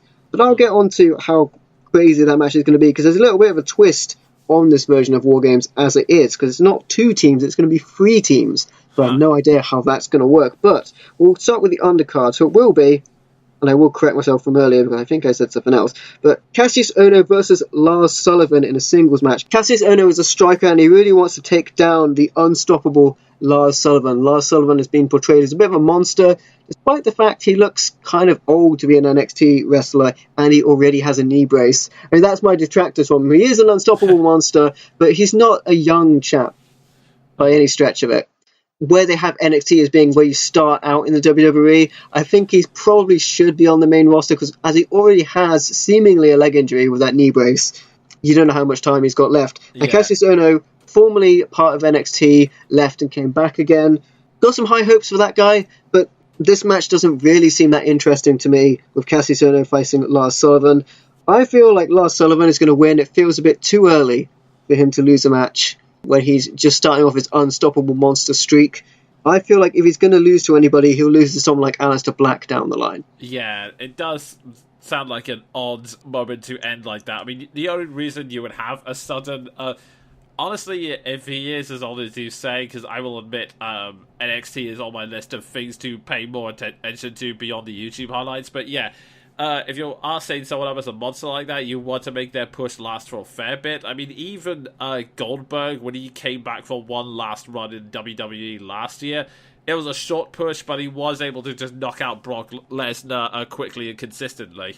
The next match on the card is Aleister Black versus the Velveteen Dream. That is one I have seen some of the promos between each other on the NXT YouTube highlights, and yeah, that is one I'm curious about too, because I do like the concept behind both characters, although I know you don't particularly care for Aleister Black as much. Well, Aleister Black said some things I disagree with in the promos as well, that he was claiming that the Velveteen Dream is just seeking attention, and for a guy who sort of meditates in the middle of the ring and comes out with this like crazy coffin vampire rising entrance, to say someone else is seeking attention feels a bit rich. Yeah, if nothing else, you're underselling it, because it's not just that he meditates in the middle of the ring, it's that he will shout at someone, then do a backflip on the ropes, and then just land in a meditative position. So yeah, like calling someone an attention seeker when you do stuff like that, that is pot calling the kettle black. On the other side of the coin, I'm really enjoying where the Velveteen Dream is taking his character. As a character he didn't feel that comfortable. It's like it was some sort of like cheap Prince ripoff, but now as it's developed into this kind of androgynous character, I'm really digging it. He's really started to play the character a bit better. He's really coming to terms with the role, and the crowd is starting to finally react to it. When he sort of dropped to his knees and sort of slid towards Aleister Black when he was doing his meditative stance, sort of got right up into his face like kissing distance, and then slid away. It got a real good reaction from the crowd. And I really like how the Velveteen Dream sort of just appeared behind Aleister Black when he was making his entrance and attacked him. He just rose up from nowhere. It was great. It does seem to be that way. I mean, one of the things is, aside from the whole androgynous angle, it does seem to be the fact that Aleister Black is really portraying himself as this kind of... The best way I can think of is more of a kind of anime-style villain, like a sort of Sephiroth, where he has a lean figure, but his fighting skills are so great, you stand no chance against him. And there'll often be things like when someone tries to kick him in the meditative position, but he just casually grabs your legs and tosses it away. And then you have someone like the Velveteen Dream who doesn't give a crap and just invades his personal space. So it's like, yeah, I'm not letting you have your moments. I'm going to be right here too. Ooh, you know. And I'm interested to see who wins that match. I'm interested to see if Aleister Black comes out on top, which I feel he probably will. It's my prediction. They're pushing Aleister Black towards the title. Velveteen Dream, he probably doesn't need the win. Yeah, it'd be great if he did win, and it would be nice to have the monster not win, like I said, but at the same time, I think, yeah, like you said, they're both in a position where if they did lose, they would probably be able to survive and keep their momentum going. Next on the card, we have for the NXT Championship, Drew McIntyre versus Andrade Cien Almas with Zelina Vega, aka Thea Trinidad. She's a fantastic manager, by the way. Like, you want to talk about a woman who can talk. She is amazing on the microphone. Really schooled Percy Watson when she was on commentary, which I enjoyed. And she can go in the ring. She's a former TNA knockout. I think on one of the NXTs recently, she gave one of the competitors a Hurricanrana, one of the male competitors, outside the ring and threw him in the ring for Andrade to pin them, which is really cool. Nice. And I think she did a crossbody to Drew McIntyre, but he no-sold it, which seems standard because Drew McIntyre is a big guy. Yeah, I'll definitely have to check that out. That sounds like a lot of fun. Yeah, she's a very good talker. I'm very impressed. So I foresee her... I mean, she is a manager at this point, but I know from seeing her in TNA that she's a good wrestler. And it's just great to see her her promo skills come so far, that she could go on commentary if she wanted to. She's doing a manager role, where she could take on some more clients for that. That would be pretty good if she could help some other guys out who are struggling a bit on commentary. And she could even be a wrestler if she wanted to. But she really is the person that's bringing Cien Almas to the forefront right now, because he was going nowhere. Nice. And for a former masked wrestler to take off his mask and come to the WWE, he really kind of struggled, although he's a really good-looking guy. But now he has a championship match against Drew McIntyre, who's someone else who has been away from the company, let go and come back, in the same way that Jinder Mahal has. Nice. Both members of 3MB originally. Who's going to win this match? I don't know. I think that it would be very good for Andrade to get a heel win assisted by Zelina Vega. But I don't think it's time to take the title off of Drew McIntyre yet. I feel like this could continue as a rivalry for a little while until Andrade eventually does take the title. I would be shocked if Andrade wins. I think that Drew McIntyre wins. Okay. Next up, for the vacant NXT Women's Championship, we have Ember Moon versus Kairi Sane versus Nikki Cross and Peyton Royce with Billie Kay. The NXT Championship, of course, vacant because Asuka let it go due to injury. She was out for a month or so before she made her debut on the main roster, still undefeated, which actually worked out really well because Asuka remains undefeated despite losing the title.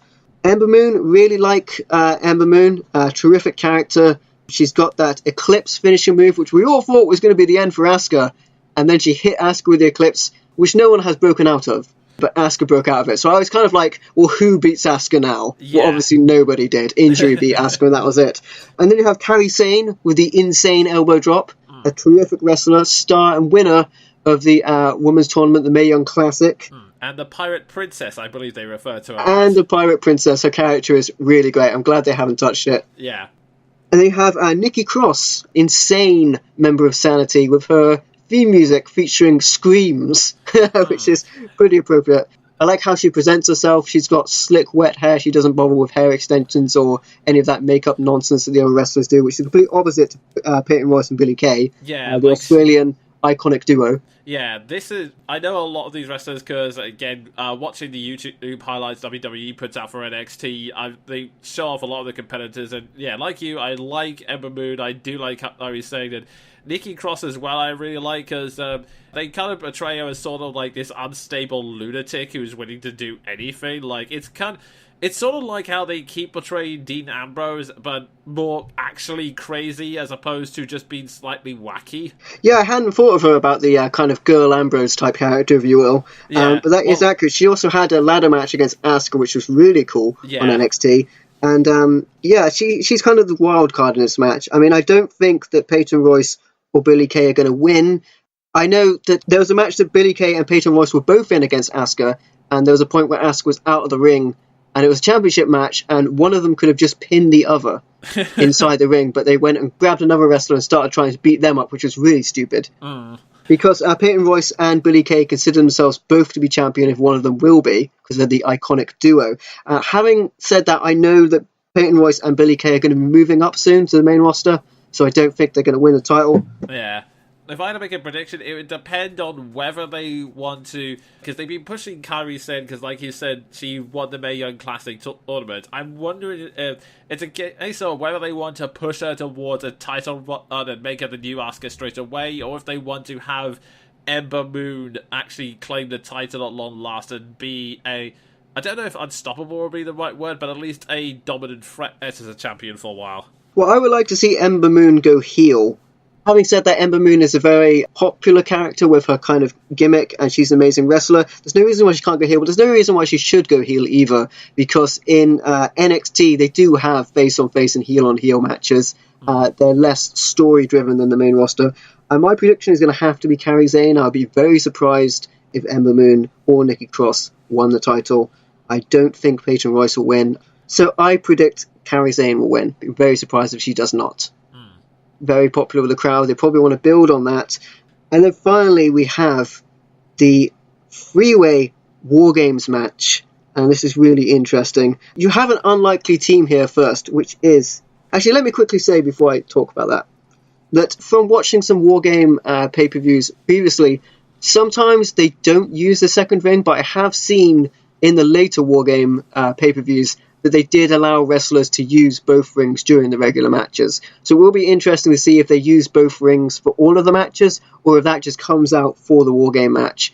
They normally have them both set up, but they don't allow the competitors, or they just don't go into the other ring. But sometimes in the later ones they did, and they just allowed them to use both rings as if they were one ring. It will be interesting to see how this War Games match, or how they construct the cage, because I imagine it will be a lot safer than you've seen in the previous WCW War Games matches. It's like they had a new Hell in a Cell set up and a new cage set up last time we saw them in WWE. The Hell in a Cell was certainly a lot more safer looking last time we saw it. The last time we saw an Elimination Chamber, for instance, they'd redesigned that to make it a lot safer as well. The unlikely team of the Authors in Pain, Akam and Razar, with Roderick Strong as their partner. Which is a weird combination, because the Authors of Pain are kind of by themselves, a really kind of crazy team. For them to be teamed up with Roderick Strong is a bit strange. And they're the team from Paul Ellering, the legend himself. Roderick Strong was subject to attacks by the Undisputed Era, which is Adam Cole, Bobby Fish, and Kyle O'Reilly. And when the Authors of Pain came out to confront Sanity, who had taken the tag titles from them previously, the Undisputed Era attacked the Authors of Pain. They were after Roderick Strong to join them. Roderick Strong refused and assisted the Authors of Pain, and that's why they kind of became a team. I think it's because they just needed a three-man team. So that makes a really strange team of the Authors of Pain and Roderick Strong, who really, they kind of don't look right together. You've got Roderick Strong being a kind of typical what you imagine a wrestler to look like, and then the Authors of Pain being these guys dressed in like black military gear. It looks a bit weird. And then you have Sanity, Alexander Wolf, who we spoke of earlier, being of German descent, which is why I think that the tag titles came to then. Eric Young and Killian Dane. Killian Dane, I believe, was going by the name of Big Dano before that, which I actually preferred, because I like the kind of big guy as a big name. Killing Dane's a big guy. Eric Young's a veteran. A lot of respect for Eric Young. Alexander Wolf, I don't know a lot about him, but he's definitely showed his worth on that tag title match that I saw him in. Then you have the Undisputed Era, who I haven't seen a lot of because there are a lot of Ring of Honor guys. That's Adam Cole, who says his own name in his entrance, and Bobby Fish and Kyle O'Reilly.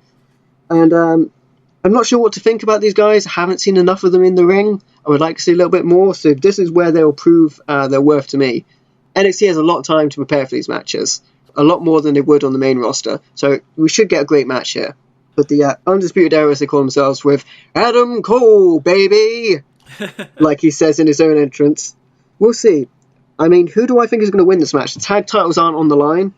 Sanity have the tag titles, I will say, which they can defend with a Freebird rule, but they're not defending in this match, which seems really strange. Huh.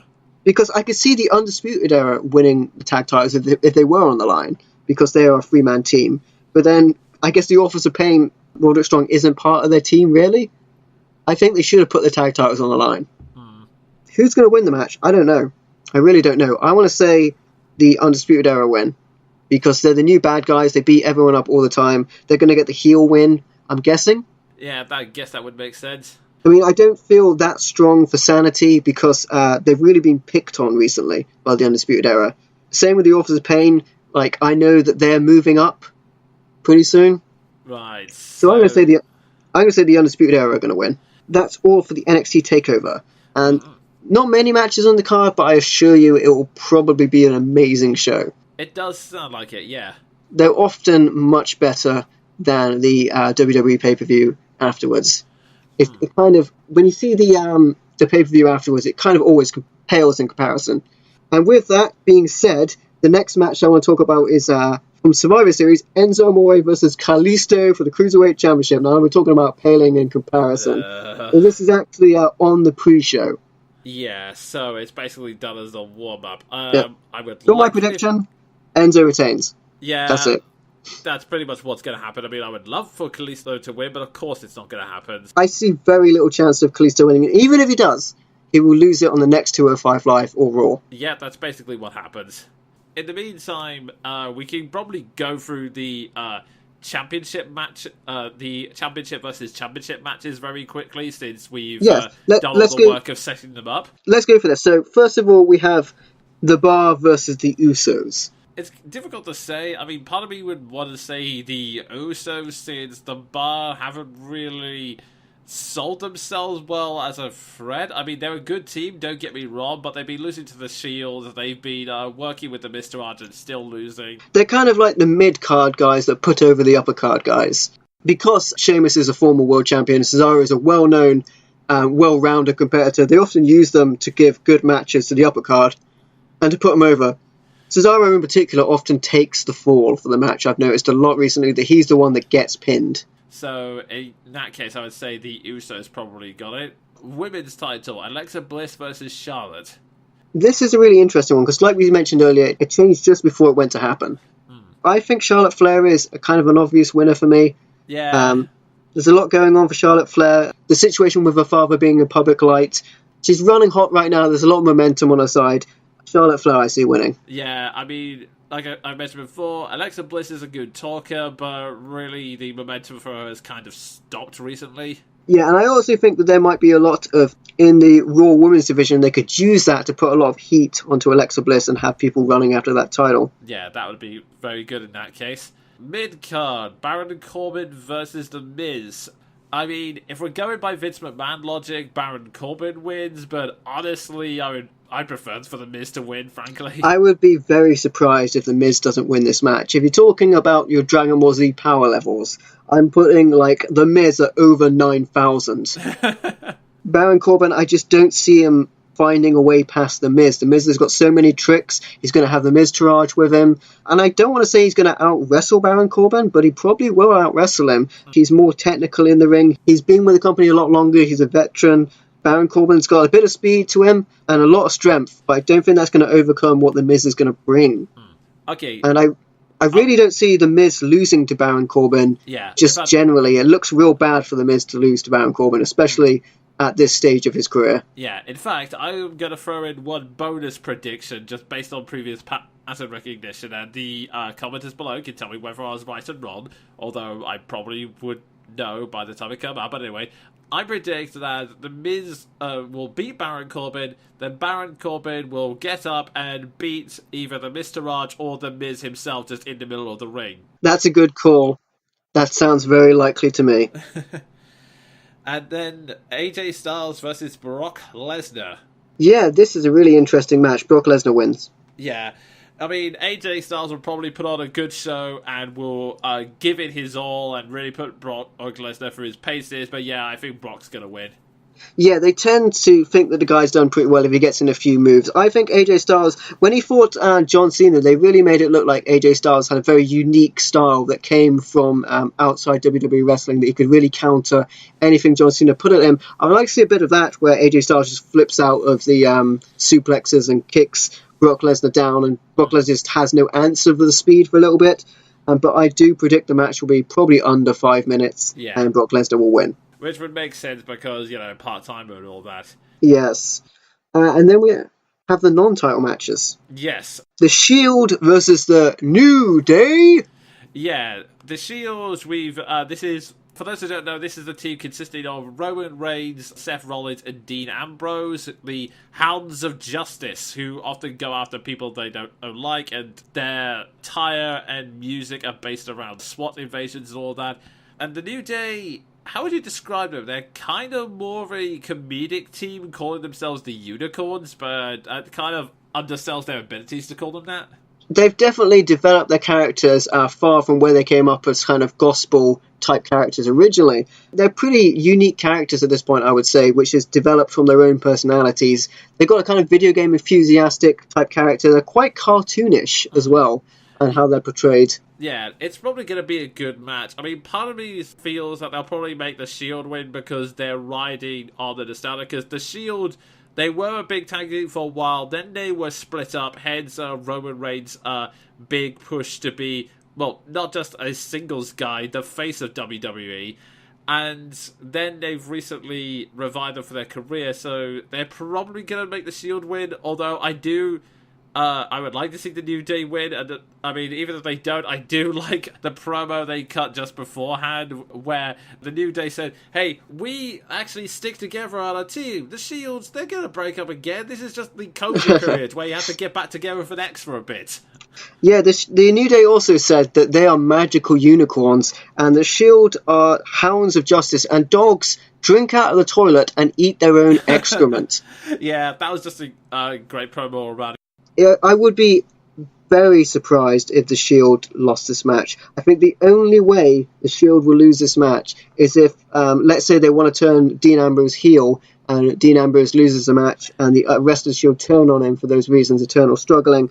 Roman Reigns is in the Shield. I really don't see them losing with Roman Reigns being involved. They don't want to have Roman Reigns lose almost any match coming up to Mania, and he never loses matches anyway. In fact, he almost never gets hit. He'll block every other punch. It's ridiculous. Yeah, usually the only times he loses are when someone distracts him at the last moment, allowing him to get the tip shot, or Braun Strowman shows up. That seems to happen a lot in Roman Reigns' feuds. He'll be fighting someone, and suddenly Braun Strowman shows up, knocks him out, and allows someone else to get the pin. Yeah, I mean, they've used a lot of things with Kane showing up and beating up Roman Reigns to allow someone else to beat him, and like you say, Braun Strowman. They have to show that ridiculous lengths have to be taken to take a match away from Roman Reigns. And next up, we have the two 5v5 matches. The first one being the women's one. Let's go with that. Team captain, so captain my captain, Alicia Fox, Nia Jax, Sasha Banks, Bayley, and Asuka versus Becky Lynch, Carmella, Tamina, Naomi, and a mystery partner. I mean, the easy one, if they weren't going to go with a returning wrestler, would probably be Natalya, since she had just lost her title run, so it makes sense that she'd be a part of it. What we're talking about, this is quite interesting, because when it came to the Raw team being picked, and we weren't sure if that last spot on the Raw team was going to go to Bayley or the returning Paige, who's coming back. She's cleared to wrestle. They apparently went back and forth about Paige coming back and replacing Bayley for the Raw team. It could have had something to do with a little bit of backstage heat, because she posted a Twitter picture with herself and Alicia Fox, the crazy captain, which might be a bit of sabotaging, which seems really strange, but not uncommon for the creative team. It now seems that Paige may be taking the final spot of the SmackDown team instead. The logical choice, like you say, would be Natalya. They may in fact do the old switcheroo where they have Natalya backstage talking about wanting the last spot and then bring in Paige anyway. I think this seems like a perfect time to bring Paige back. I'm really sad if they don't include Natalya at all, because she really deserves this. Then again, the Raw team didn't include Mickie James, who I thought probably should have been. Yeah, they decided to go with Bayley. I don't know, maybe to make up for the fact that they've been treating her like crap the past few years. Yeah, I mean, I guess Mickie James has had a very good Survivor Series match previously. She probably doesn't need it at this stage in her career. Bayley really does, because she's kind of not getting over in the way that they want her to with the crowd. It's either that or they brought out Bayley as the person to get pinned on Raw's side. Yeah, so I foresee it being Paige. I think Alicia Fox is going to be one of the first out. What's really interesting to me is what's going to happen with Asuka, because Asuka hasn't been pinned on television. I think she lost a tag match that she wasn't pinned, her opponent was, on a live event, but that has not been officially recognised by WWE. She's still undefeated in WWE. So I think what I would like to see is all of the Raw team taken out, and then a 1v5 for Asuka against the SmackDown team, and then her to just run the gauntlet. Yeah, that would be a great way to get her over us. Yeah, that would really help salvage the situation with Asuka right now, not really getting over. I mean, definitely both her and Nia Jax are a big factor, because they're the two that are considered the monstrous women, for lack of a better term. So. Yeah, Nia Jax definitely brings a size advantage. Tamina on the other side is really probably the strongest, but I think Nia Jax physically seems a bit more imposing than Tamina. I foresee Tamina probably going out first on the SmackDown team. The interesting thing will be if Carmella cashes in her Money in the Bank contract. That is true. I think we mentioned it last time, but for those who don't know, Money in the Bank is essentially a briefcase that means that whoever holds it can basically declare a title match right then and there. So if she uses it in the middle of the series, she could essentially just turn on Charlotte and grab the title away from her that way. Yeah, so if she uses that at the end of the women's title match, and that's before the 5v5 match, is that going to mean that Carmella is not in that match? That's another point. Maybe that will be when Natalya gets in instead. Yeah, that would be very interesting. I don't think that's going to happen, but it would be very interesting. I say my money is on Team Raw, given the way things are working out, but it could go either way. I foresee Team Raw winning, just because I would be very baffled if Asuka takes the pinfall, or any loss for that matter, so early in her main roster career. And then we have the men's 5v5 match, which last year was the only Survivor Series match that SmackDown won out of the SmackDown versus Raw matches, and Shane McMahon chose to believe that that means his team won the overall series, when in fact they lost the women's 5v5 and the tag 5v5, making it 2-1 to Raw. But the men's singles match was won by SmackDown, right? Which under Shane's mind means he won, but whatever. Yeah. So it's one of those weird things. I mean, Shane now thinks the exact opposite, because part of the whole build-up of this has been hashtag under siege, which basically means Shane McMahon has the SmackDown roster invade Raw, beat them up, and then making speeches the next day about how I did it because Raw considers us the lesser show, the B show. I decided the only way to make them see otherwise was to beat them up in a cheap shot. That's definitely the best way to go about this. And even Daniel Bryan was going, look, Shane, I think this is possibly the worst idea you've ever had, just saying. Yeah, and talking about Daniel Bryan, I neglected to say in the women's 5v5 match, when it came to selecting the superstars, it was pretty much everyone available from the SmackDown side. And when Lana was in the room saying, well, you know, there's 6 women in this room, Daniel Bryan just said, not you, Lana. Which is really funny, because they really pushed Lana with some singles matches previously on pay-per-views. Obviously, you know, not working out. She's turned to a managerial role with Tamina, so she'll probably be out there, but thankfully not putting SmackDown at risk. Yeah, but so remind me, what were the teams on both sides again? Yeah, so Team Raw, and there were a couple of last-minute changes here, so I'll say Team SmackDown first. Team SmackDown is Shane McMahon, Randy Orton, Shinsuke Nakamura, Bobby Roode, and John Cena. 16-time world champion John Cena, Yeah. who I was watching SmackDown. I actually probably was phasing in and out of having attention to it. I didn't see John Cena was announced until I was watching Raw and they were talking about which is kind of funny. Well, the thing was, this is the reason why the whole AJ Styles switch over was a last-minute panic, because it was definitely the plan, and in fact there were some leaked official posters online that showed that... Was he supposed to referee the Jinder Mahal match? He was supposed to referee the Jinder Mahal match, and apparently he was going to somehow screw over Jinder, which would allow Brock to get the win or something like that.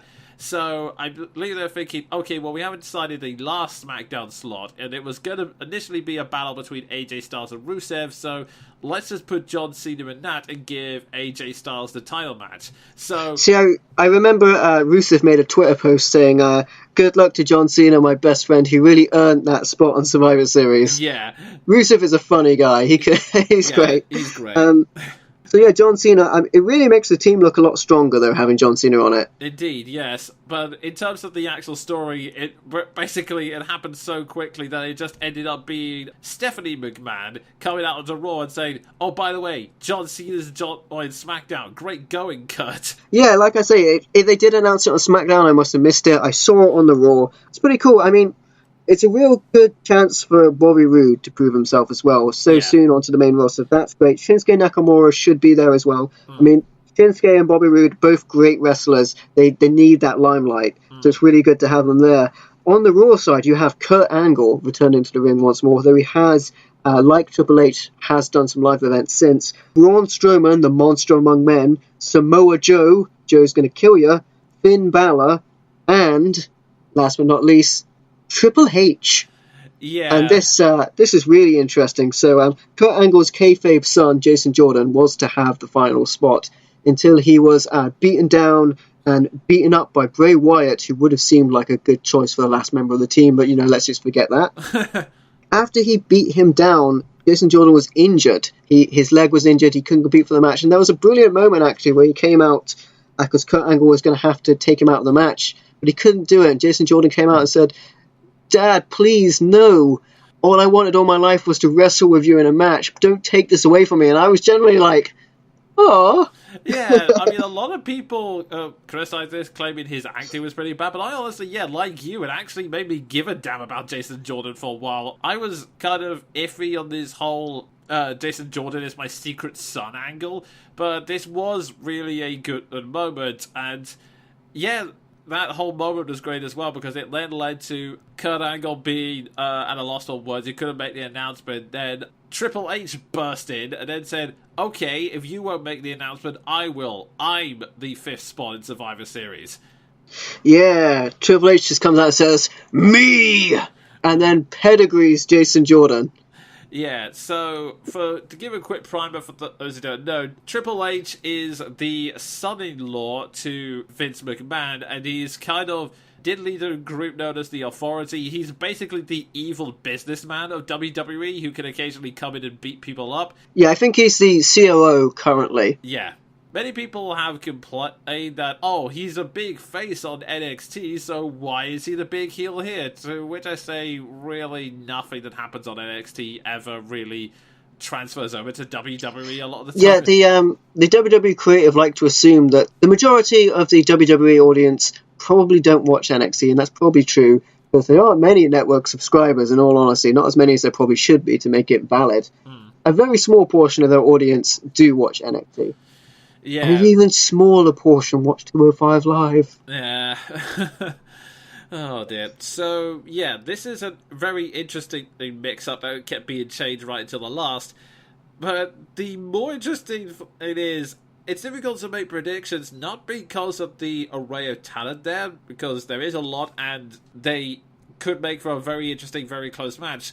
The problem is that there are loads of feuds going into this, with so many people bearing grudges against their own team, so it's just a matter of who's going to screw each other first. Because on the Raw side, you have the resentment between Kurt Angle and Triple H that's going on right now, and supposedly that's building to a WrestleMania feud. And then you have Finn Balor and Samoa Joe, who were literally tearing each other apart in their own match, like attacking each other outside of the ring. And then Kurt Angle, in what can be described as a questionable strategic maneuver, said, "That's the kind of energy I want to see. I'm putting you two on the same team in Survivor Series." Yeah, it's great. I mean, you said it there. The Raw team I foresee self-destructing, and that being their ultimate downfall, whereas no one on the SmackDown team is that ends with anyone else in the SmackDown team, except maybe backstage everyone's a bit jealous of John Cena. But I see SmackDown coming out on top, which is unfortunate because the reasons for SmackDown getting so worked up and angry with Raw we're led to believe is just Shane knocking over Stephanie's toys in her, room, if you will, from when they were kids, which I kind of buy into because I get the impression that when they were working on earlier with Shane McMahon saying that, like, the company, when Vince passes it along to them, should go to himself and his sons instead of Stephanie and her daughters, for no real reason whatsoever except that he's the man, I guess. Yeah. I can kind of see that, but this is there are two things against this. One, the stipulation Stephanie McMahon put on Kurt Angle was, if you lose, we'll find another general manager. And if they do have plans for him, and on top of that, they don't want to repeat the exact same thing that happened to Mick Foley in Survivor Series, I can understand them not doing that. But then there's also the element of, it's true that no one in SmackDown has feuds against each other, but there is the unknown element of Kevin Owens and Sami Zayn. They have they've not been announced for any matches, and they've been shown to have a massive grudge against Shane McMahon himself and want to disrupt him whenever he can. So I wouldn't be surprised if they showed up out of nowhere and started attacking Shane and interrupting Team SmackDown. I don't know if that will give them the win, but it is definitely a factor to consider. Well, they've been shown to have no brand loyalty for when the Shield came to attack the New Day. Kevin Owens and Sami Zayn stood with the New Day for a moment, but then backed out and left them. I also think that there's a wild card in possibly Kane coming out to attack Braun Strowman. We don't know about that. Yeah. Other than that, you've put doubt in my mind now with that. It is quite possible they may want Kurt Angle's team to win, but I still think I see SmackDown looking as a stronger, more cohesive team. So that's going to be my prediction. I guess we'll be split here. Yeah. One of us will have bragging rights next time. Yeah. One of us will hang their head in shame. Well, it's the thing. I don't entirely discount your point. I think of the two, Raw has the biggest potential to self-destruct. It's the question of which wild factor is going to give them the win, because I can very easily see the Raw team starting fighting amongst themselves. It's a question of whether or not one of the other members suddenly recovers and starts attacking the other guys. Good shout. So I guess I will say I can probably see Team Raw winning overall, but I wouldn't be surprised if it went your way. They could destroy themselves. Whilst my personal preference would be for Team Raw to win, I predict Team SmackDown walks away with Survivor Series win on the male 5v5 match. Alrighty then. Then I guess it'll be us to time and the people in the comments to let us know how that goes. Or we can settle it right now in a steel cage match. Yeah, sorry about that. The steel cage rusted in the sea. Yeah, it's what happens whenever you try to hold this stuff in Cornwall. I thought that would happen.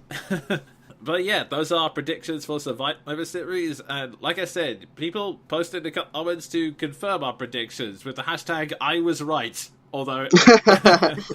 or just any questions. That's true. So that leads into my final topic, which admittedly came up with the snappy title of A Taste of Strong Style. But as it's going to be apparent, it's kind of a cluster of multiple things, because...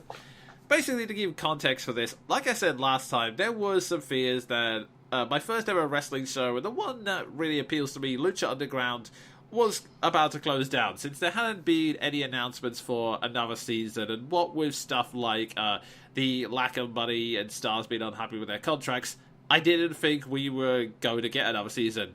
Funnily enough, that went the same way as us predicting that Nia Jax was walking out of Raw. Yeah, like, literally... couple of days before I released the podcast, Lucha Underground's official YouTube channel posted a video that confirmed Season 4, with Johnny Mundo taking the main spotlight, saying, Season 1, I put Lucha Underground on the map. Season 2, I created the greatest faction in wrestling history, the Worldwide Underground, for those who are curious. Season 3, I became the greatest champion ever. Season 4, I claim what I've lost. And this was already pretty interesting. Like, during the build-up to this, the pre-show, if you will, you said, Evian, that you were surprised that Johnny Mundo, of all people, was coming back since he had started appearing on Impact Wrestling as Johnny Impact. Yes. It was also highly hinted by the story last season that he would leave if he lost the title. Like, take his ball and go home. Especially as he's on an Impact Wrestling contract, which I would have imagined would have prevented outside television appearances for them to be able to work out a filming schedule for him to appear for Lucha Underground. Very puzzling to me, but then again, they have potentially filmed this trailer, or maybe they've already had this trailer built. Well, the reason I actually came across some information recently when I'm looking for any further news I can find to confirm this, and I came across something that's very interesting and could actually explain this. And you know what? I already know what it is before you start saying, because we were talking last time that Lucha Underground and Impact Wrestling had entered an agreement where they work together, which is sorry, you're right, AAA Wrestling, which is in cahoots with Lucha Underground as it is. Yeah, so in a relationship similar to Impact Wrestling in AAA Wrestling, Lucha Underground quickly realized that so many of their stars, they liked the work but didn't like the contracts, so they decided that they're going to have more relaxed contracts that will allow them to have more flexible TV deals, and have actually... The rumor goes that they're in talks with several wrestling promotions to not only allow their wrestlers to come on there, like Johnny Mundo, but also to have a talent exchange. And so, according to the story, the promotions they're currently talking to right now are Impact Wrestling, Ring of Honor, and Stardom Wrestling. That's really interesting, and I think that's only good news for Lucha Underground, for it to actually maintain its existence, because a lot of people... We said before, we're getting very annoyed that they were stuck to these TV deals and they couldn't do anything about it. And then suddenly the show might go on hold or a mid-season break when nothing was happening and they couldn't go on TV and make money. I mean, that's twofold. Like you said, it's definitely a better deal for the stars, and if it gets more promotion for them by saying, hey, this is a Lucha Underground champion on Ring of Honor, I mean, supposedly Cage is going to have a stint on Ring of Honor now as well. That would definitely be a better promotion for the show. It also means if they do the talent exchange idea as well, it would be cool to have, even if it's just like very brief guest spots, like some other wrestlers coming in to shake things up. Like, I really loved the gauntlet match in Season 3, where the 3 Japanese wrestlers did guest appearances as the Black Lotus Triad in a match against Pentagon Dark. And yeah, we saw the likes of Kairi and Iro Shirai, who actually I think is in Stardom Wrestling, so it'd be really cool if they got her character back. Oh, I forget the Japanese wrestler's name, but you get my point. We had Kairi Sane, who's with WWE at this time as well. Yeah, so, but you get my point. It would be cool to have other talent that are like that, and honestly, from what little I know, part of me would love to suggest Rosemary, because her gimmick would be perfect for Lucha Underground, but it depends on whether Sexy Star is still around. Yeah, she might not be thrilled with the idea. I mean, I don't know, because Sexy Star is quite the brand for Lucha Underground, really quite the character that they probably want to maintain, but I know a lot of people wouldn't be comfortable with her backstage at this time. I know Cage is really excited to come back. Cage is quite pumped about coming back if they can sort something out. They could do a thing like they did with AAA Wrestling, where Dario comes out and just drops a briefcase full of cash in the middle of the ring and says, I want some of your wrestlers, which is what they did in Season 1, which is really cool. Yeah, or if, depending on how the story goes, it might be Vampiro who gives some kind of cryptic dark challenge of anyone who thinks they can take me on, you know. Yeah, it would be interesting. You just want to make sure that Lucha Underground gets the better of this deal. You don't get Impact Wrestling kind of merging with it and taking it over and bringing it down to the muck like it's done everything else it's ever touched. So that's the deal that's going on for right now, and it kind of leads into, whilst they at first it did kind of render this topic pointless. It has also come back around to be irrelevant because this is a long way of saying I was looking at other wrestling promotions anyway, and now that Lucha Underground is not only back, but considering doing partnership work with other wrestling promotions, now would be a good time to get a wider scope of the field and get out of the 2 shows I'm currently watching. So there were 2 shows that I was the most curious about. One was the British promotion called Progress, just because I had seen a couple of adverts for them, a couple of trailers, and they looked very exciting. And New Japan Pro Wrestling, which I was curious about mainly because, well, that's the promotion everyone keeps insisting is better than the WWE and is the one you should be watching. Yeah, New Japan is it's really sweet. The only problem with New Japan, especially for us Westerners who are used to programs like Raw, is there's no weekly show. They will do a lot of live shows. This is the way a lot of Japanese companies often work, where they do a lot of live shows and then one big super show. You can sign up to New Japan World, which is their streaming service, and get those shows. You see a lot of live matches, a lot of those super shows, which will have the big pay-per-view shows, which will have English commentary. But other than that, there's no weekly show like Raw or SmackDown.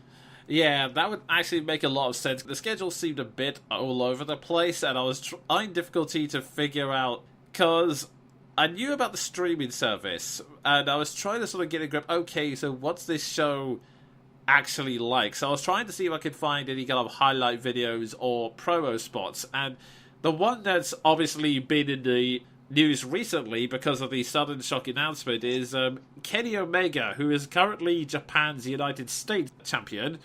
He was doing a promo where, in a mixture of English and Japanese, he was basically saying, I'm the best, is there anyone out there who can give me a challenge? And then Chris Jericho showed up. Yeah, the walls break down, to say it the way it should be.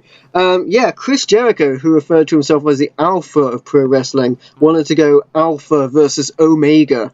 And really interesting. Funnily enough, Chris Jericho says he's still under WWE contract, which is because WWE contracts, they're actually private contractors, which for one thing means they're responsible for paying their own medical bills.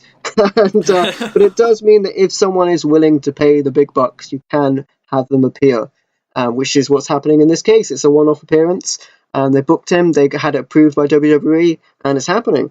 Yeah, it's a pretty big fight. It's going to happen on January 4th in Wrestle Kingdom, which, by the way, epic pay-per-view name, not going to lie. That is pretty cool. Yeah, a lot of interest from this match, a lot of outside interest from the Western world, especially with Chris Jericho being involved. And, New Japan is really cool. It's an interesting... The way they fight in New Japan is really interesting, especially in all Japanese matches, where the crowd are not as loud as you're used to seeing. They're a bit more respectful. A lot of the time you might think that they're just being quiet or not saying anything. They're just silently watching a lot of the time. There's that kind of level of... I guess it's that kind of hierarchy thing in Japan, whereas it's rather than getting loud and trying to raise the room of your chants or trying to propose to your girlfriend in the middle of the audience, they will obviously get excited for high spots, but they do have that hierarchy of, we paid here to see the wrestlers, we're going to be quite either respectful and just let them do their work. Yeah, and I mean, on the wrestler side as well, you get a lot of the respectful nature where the wrestlers themselves will have to work their way up from the junior leagues before they get into the big leagues. You don't have anyone like Roman Reigns style pushed from the moon as soon as you see them. You will get people working their way up. A lot of the people outside the ring, tending to the ring and things like that are would-be wrestlers as well. It's quite cool just having some on-stage experience. Yeah, and there is also the fact that they use the slightly more dynamic, strong style of wrestling. Yeah, this is really cool because, I remember watching a New Japan Pro Wrestling pay-per-view that Jim Ross was commentating on. One of the matches came on, which was Shinsuke Nakamura, who is now with WWE, and I thought it was awesome. The guys were just kicking each other in the face. They looked real because they were real, and my brother hated it. He couldn't stand the fact that it looked like it hurt, which is really funny. And he didn't like that the characters themselves, they flaunted so much you couldn't tell who was the face and who was the heel because everyone kind of acted like a dick. Yeah, it's part of the interesting contrast because strong style, if you want to get very literal, strong style basically refers to a style of wrestling that has the traditional wrestling moves, but then combines them with any other fighting experience the performer has. So, for example, if you know jiu-jitsu or kung fu, you can work that in and combine it with your other wrestling moves to create something that's a bit more dynamic and does actually look like it hurts.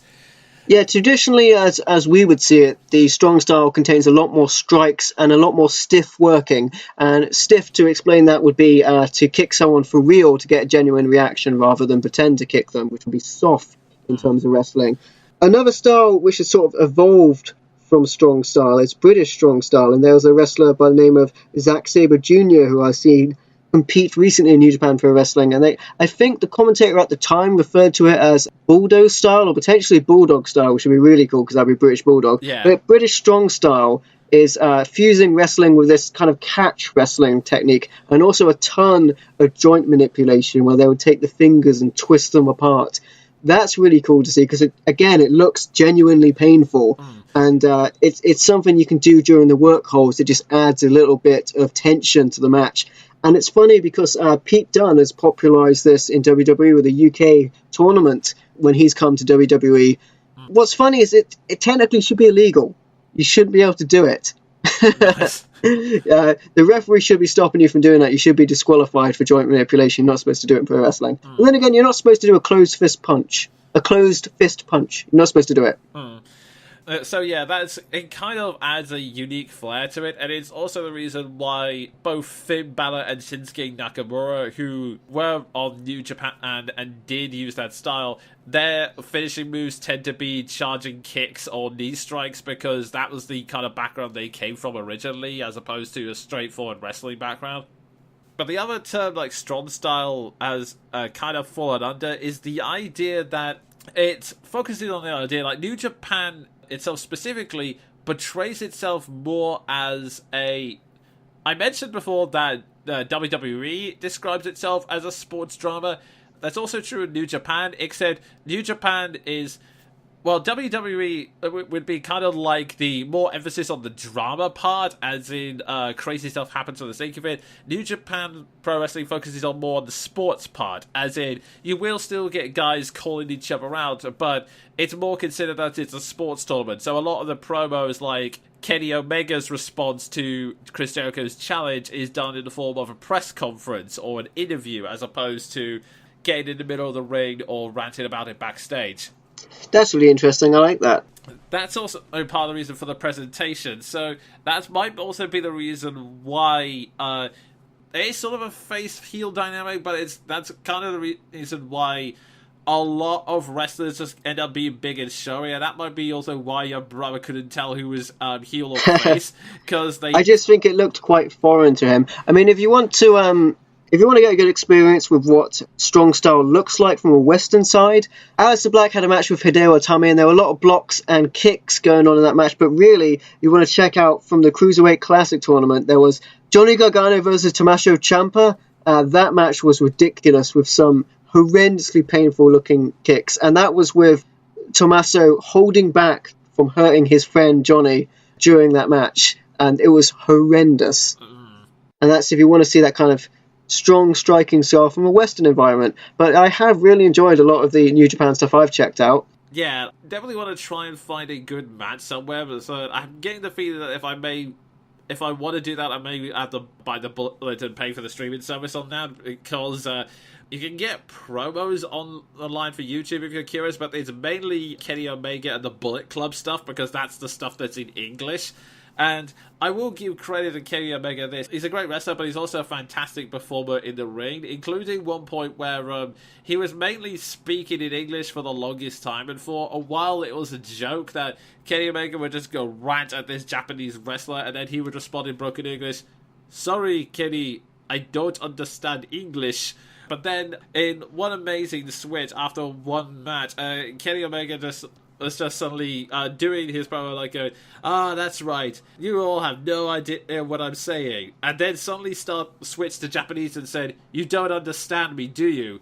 And the entire crowd erupts in applause, and then, continuing to speak Japanese, Kenny goes, Sorry, guys, I've always been able to speak Japanese, I just chose not to. After all, I'm the heel, right?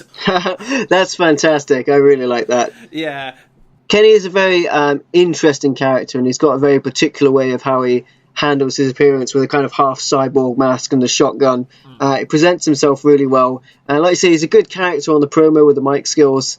Particularly bilingual is very helpful when you want to throw yourself to both English speaking and a Japanese speaking audience. And like you say, the hardest thing for New Japan Wrestler for ourselves as Westerners will be finding it in English, because you probably don't need the commentary to be in English, but it does help when you sort of know what the wrestlers' names are and what they're doing. I mean, it also helped out some Japanese wrestler. Like, the problem is you'll get something like Kenny Omega making this big promo to someone, and then if the wrestler responds in Japanese, you're thinking, I'm sure that was a really great response. Too bad I don't know what it is. That's the main problem.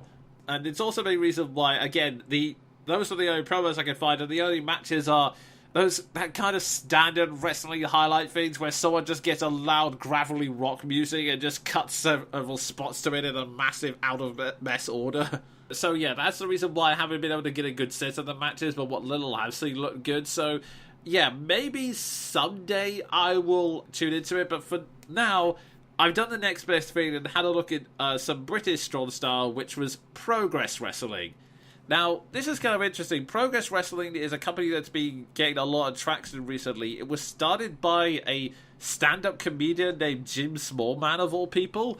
They have a streaming service, Demand Progress. What's actually kind of cool is that you can choose to either pay monthly, or you can just pay for individual episodes or chapters as they're referred to, or rent it. So there's a good price option there. So I decided to rent one of their main shows to get an idea of it. They've already posted one of their shows on YouTube online for free, just to give people a buzz about it, namely because that was when Prince Devitt, aka Finn Balor, also made a guest appearances, because sometimes they will have wrestlers from other promos come in to have a guest match against someone. Like in the one I watched, they had Wolfgang pop in. Yeah, it looks like they've had some of the WWE British wrestlers like Pete Dunne and Wolfgang, like you say, come in. Yeah, he came in for a title match in the Atlas division against their current champion Walter, and that was a really entertaining match on its own, because it was given that it's basically the heavyweight title, they were pulling off some cruiserweight stuff, which was very impressive, and Wolfgang lost, but as he was leaving, the crowd were continuously chanting, please come back, please come back, please come back. So yeah, the big guys are a lot more well-rounded now than they were back in the day. I think that's because the wrestling has got a lot faster, the wrestlers have got a lot leaner. It's funny when you mention the WWE British wrestlers, because they won't let Young Bucks do the suck it taunt, but they will let Mustache Mountain do the entire Triple H entrance and pedigree. Oh god, yeah. It's really weird. In fact, actually, that was it's kind of funny as the sort of interesting personalities, because again, it's kind of like with New Japan Pro Wrestling, there isn't so much a focus on story in Progress Wrestling. Like, you will get the occasional feud.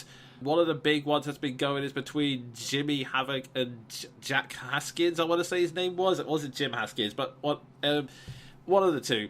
But there's been a big feud that's going on with them, and Strangler Davis will occasionally turn heel in a big way, but I just got to stop and say how much I love the name Strangler Davis. Yeah. Yeah, well, this is the thing. It's mainly focused on New Japan, and Pro Wrestling kind of focuses on having these big, larger-than-life sporting individuals come in and give a match of their life. Progress Wrestling is kind of like that, in that it establishes rather than having a feud, it works on making big characters that can establish themselves within a few seconds so that you can get the face-heel dynamic pretty quickly. This also helps that because Jim Smallman is a stand-up in background, and in fact still does stand up, he's good at whipping up the crowd for an audience beforehand. I mean, admittedly, he's good at sort of making the crowd feel like intimate, and that gives a real buzz to the show. It's a bit awkward starting first. Like, the best way I can describe it, he's making jokes to recurring members of the audience and some of the commentary and technical team. So the best way I can describe it, it's like when you walk in on a family gathering. Like, you're sure everyone's having fun, but you feel a bit awkward because you're like, ha ha ha, I don't really get that joke. Can someone tell me what's going on? Anyone? But once it actually got going, there were a lot of fun matches, namely because, again, that quick establishment of character. And it's funny you bring up Mustache Mounting. Like, one of the hilarious comedic-themed tag matches was Mustache Mounting against a team known as Sexy Star, which, it's a name they're embarrassed about because it contains, Jack Sexsmith, who is known as the pansexual phenomenon, and, David Starr, who, oh god, he has a long list of titles. His introduction goes, David Starr, the cream in your coffee, your favourite wrestler's favourite wrestler, the Jewish canon, the embodiment of charisma, the King of Taunts, really good on Twitter, and many other titles that go on for like a minute in his introduction. Man, I need to see this match. I mean, it's good enough for me when Mustache Mountain, Trent Seven or Tyler Bates get a bit of that mustache touching in. But, yeah, this looks crazy. Yeah, it was insane, a lot of fun, especially when the whole thing about Sexy Star is that they're a very out and proud homosexual couple. In fact, the other introduction for Jack Sexsmith was David Starr's main squeeze.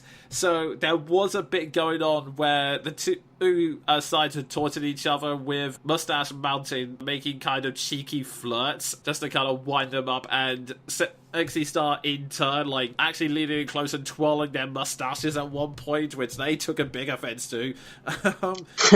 But yeah, that was all really fun. But once it actually got going, very serious, very entertaining match with some incredible double team high spots. Like one moment where Jack Sexsmith actually managed to do both guys under an arm each, and he did a DDT on one and I think a backbreak on the other, which was pretty impressive. So yeah, that was an energetic, very entertaining style, but it was focused more on making these big characters that can introduce themselves quickly rather than building up a feud, because there was, in fact, one very tense title match between Travis Banks and Keith Lee, which I really got into once it got going. Whether or not I'll continue with it, this remains to be seen, because here's the thing I'm thinking of with both New Japan Pro Wrestling and Progress Wrestling. I definitely understand the appeal. If you just want to focus on the wrestling, if you just want to see the performers perform, you can clearly tell from this style that it gives the wrestlers a lot more freedom to express themselves and develop a character without having to worry about being face or heel or what their next feud is. Yeah, I was about to say, like, it is a lot nicer to not have those long drawn-out promos. Like, Raw would start with a member of the Authority, for example, would come out and use the opening section, like 15 minutes, just to talk down the crowd and then tell you what matches are going on, which you could have really found out or just witnessed. But would you say doing it this way is pretty good, because you could just watch the show on and off without needing to follow the story? And that's something I definitely might do with Progress Wrestling. I mean, to try and get the appeal on New Japan, because once I found out I couldn't get any highlight reels, I did end up looking at articles and some other YouTube videos, particularly one from Geeky Glasses Productions, which was basically trying to explain, okay, so what's the appeal of New Japan Pro Wrestling from the point of view of the fans of it? And a lot of it points to the less focus on KFA and the storyline feuds and just focusing straight on the wrestling. And I totally get the appeal of that, because I would be lying out of my ass if I didn't say I had fun watching the Progress Wrestling stuff. However, as with video games, as the series I've been doing on and off of my channel, I do honestly prefer the long-term storyline things. That's why stuff like Lucha Underground appeals more to me. Like, admittedly, there are advantages to both. Like, WWE, I don't want to sound like I'm negative of them, but they do show the weaknesses of going for the storyline multiple times. Well, you get the situation where if you're not watching the product for quite a while, you come in and you have no idea who anyone is, and you don't know what's going on, and you don't know who's in charge of the show, and you don't know who is fighting who, for what reasons they're fighting who, and you get pretty lost. I guess there is some merit to having none of that in. Then you can just dip in and out and see the story as it happens, and then just enjoy the wrestling. Yeah, I can fully understand that. I also understand that Lucha Underground is an acquired taste, because I do know many people, including Dave Meltzer himself, who just said they lost interest because they weren't interested in the sci-fi fantasy feel it was going for. And I totally get that, and I fully understand why stuff like New Japan and Progress Wrestling would appeal to you. And if that's the case, yeah, I can totally recommend that. Admittedly, the weakness of it is, if you don't make that characterization establishment very quickly, it can be a bit confusing. Like, the Progress Women's title was Charlie Evans challenging the current champion Toni Storm, who I believe was in the top 4 in the Mae Young Classic. I can't remember if she was in the final or not. Yeah, she was definitely in the top 4, and she's quite the rocker personality, quite a tomboy type character, if I remember correctly. Yeah, and the problem was, the match at the start, I was a bit confused. Like, yeah, the wrestling was great, but I wasn't sure, I guess, who to root for, because they had Toni come out to the big rock song. She had the big rock get up, but she wasn't really doing anything particularly heelish apart from sitting in a slightly grumpier pose. So that made it a bit awkward. And then by contrast, there was Travis Banks versus Keith Lee, which was it took me a while for a second to get into, but then when the commentators mentioned that Keith Lee wants to kick the crap out of Travis Banks, and he's only been a champion for a month now, so he would like to put those ghosts to rest. That's when I became fully invested in the story, especially when Keith Lee started really getting smug with Travis Banks and laying the slaps so hard you could actually still see the handprints on his body afterwards. Nice. So I think for me, I do like the feuds and the storylines to give that little bit more, I guess, engagement with what's going on. But like I said, I had a lot of fun with Progress Wrestling, and I'm definitely curious to check out more of New Japan Pro Wrestling, because what little I've seen has looked really good. And I will also say as well, Progress Wrestling, it's not PG. Not in by a long shot. Like, they actually describe themselves as wrestling for grown-ups, because they encourage the crowds to be very active in their chants. Like, Jack Smallman at the start of the show went, "Alright, folks, remember, be as loud as you want, say whatever you want, but remember, what's the first rule of progress?" Hands his mic in the air, and the audience shouts back, "Don't be a dick!" Yeah, I mean, it's nice to have that. A lot of people are quite nostalgic for the Attitude Era of WWE, where they were a bit less PG as they are now. So, I mean, it's good to have that variation out there. If there are companies out there that are doing a different thing. I mean, Lucha Underground is doing a different thing to what people are used to, and that's what people like about it. What some people don't like about it is it's not traditional wrestling. But it's good to have the variation out there, because there will be something some people are interested in and some other things that other people aren't interested in. What's important is that you find your niche and stuff you like. I like the idea of Progress and New Japan having a bit less of that characterization. Maybe I can dip in and out without too much trouble. And particularly as there's a lot of the UK competitors that I saw in the WWE UK tournament, and a lot of competitors I saw in the Mae Young Classic maybe showing up there now and then, that I would like to check it out.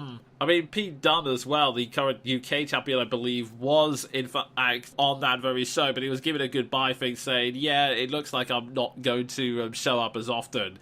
That's cool. With that said, now I definitely predict that Pete Dunne won't lose his championship on the next week on NXT to Johnny Gargano. Sorry about that. But because it sounds like he may have come onto a full-time contract with WWE at this point.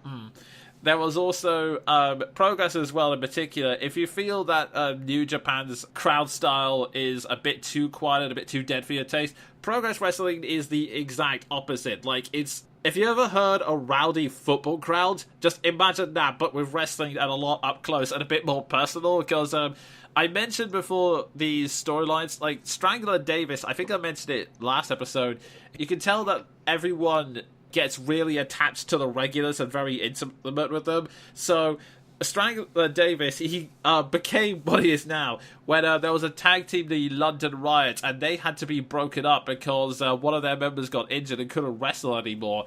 And Strangler Davis made his singles debut by smashing him over the back with a cricket bat, doing an arm lock on the very arm that was supposed to be injured and prevented him from wrestling, and then giving this cruel promo where he ran down saying, "You're a loser, mate. You lose things all the time. You lost your fiancé, you lost your dad, you lost your house, and now you're losing me." And To say that the audience has not forgiven him for this is an understatement. Like, literally, as he walked in for his match on the night against Timothy Thatcher, the crowd were just instantly chanting, "Strangler is a wanker! Strangler is a wanker!" It comes to mind as well that Jim Ross, when he was at the UK tournament, asked Nigel McGuinness what a wanker meant. But coming with the crowd being so rowdy, I remember that's something that Mick Foley really doesn't like from NXT, that the crowd kind of take over a show. And a lot of times, especially during Daniel Bryan's height of popularity, the crowd really would take over a WWE show, which got a bit irritating at some point, because there was a Royal Rumble where Daniel Bryan was eliminated, and it was very difficult to watch because the crowd got very mad that Daniel Bryan wasn't in there and just attacked everything that was going on. Was that also the same one that Roman Reigns ended up winning and The Rock had to hold his hand up and try and sell him but still couldn't work? I mean, when The Rock can't put you over, that's when you know you're having trouble. Yeah, but I mean, I would say that also Loud and Rowdy, the wrestlers manage to stand above it, maybe because they're slightly used to it by now, and they do add a lot of energy to the match, so if you're more interested in that kind of thing, Progress is definitely a good place to go, and they also make the episodes very easy to label. Like, they'll do small shows and you can access them, but the actual main shows that are part of their roster, they label as chapters, so you know which order they're in and which one of the shows in the queue are the main ones, so it's a very good system set up that way. That's very handy. So yeah, long story short is, I'm interested in New Japan and cannot recommend Progress Wrestling enough, although I think the storylines are more my thing, so I'm probably just going to end up more dipping in and out of those rather than being long-time fans, if that makes any sense. Yeah, it may be that your quest for your next wrestling show continues. Maybe it'll take you to Ring of Honor, maybe it'll take you to somewhere else. Indeed. In fact, actually, one of the interesting things that I believe sometime next month, there's going to be a pilot for a show called, it's either Aero Lucha or Aro Lucha, which it's spelled A-R-O, just to confuse people. But it's a lucha TV show that has Conan as the head writer, and he was making this big thing about how he's going to make it like he wanted Lucha Underground to go, but didn't get the creative freedom to do so. Yeah, I think Impact Wrestling involved in this, is that correct? Or when I say Impact Wrestling, I mean Anthem. I'm not 100% sure. I'm looking for all the details. I've heard that Impact Creatives were involved, so it could easily be someone from Anthem, and you're right. If so, I don't have a good feeling about it. Yeah, it's possible that it could be a load of crap, but who knows, so I guess we'll have to wait and see. Otherwise, yeah, my quest continues. Ring of Honor is another thing I've been meaning to check out. I've also been meaning to check out more of NXT, because people keep telling me it's miles better than what WWE is currently doing. Yeah, I mean, NXT is only an hour long, so that's a good reason for it. And you don't need to know anything going on outside of NXT to enjoy NXT, which is a good thing. Which is a good thing for it, because if you want to watch 205 Live, you kind of need to know what's going on outside of 205 Live, like on Raw, because that's where the Cruiserweight division is for some reason on Raw, and not SmackDown, even though 205 Live is filmed after SmackDown. Another thing I might consider checking out if I were you is, if you have access to Netflix, there's Glow, which is a television series. Yeah, that's pretty good. Very good show. It's done really well, so I would check that out. It's a lot more of a drama. Of course, there's not that much wrestling in it, but it is a really good show. About wrestling. Indeed, yes. Kind of. Based on a real show, of course. I've actually been checking out some of the old Glue, but I'll come back to that once I've finished watching all of them. My current opinions are, wow, these are very outdated characters, and I'll leave it at that. Oh, these. So, yeah, all of these are things I would definitely do want to check out at a later date. And who knows, when I do start popping into them, maybe I'll give my opinions like I've done here. But, so now it's probably time for us to end the show before one of us does a heel turn and hits us in the back. I'm on the lookout for someone with a steel chair right now, just in case, because I don't want to get sucker punched. Indeed, yes. So, with that, I've been the Jonin Monkey. And I've been MVL. And we'll catch you next time on Flip the Mic Podcast. See you around, folks.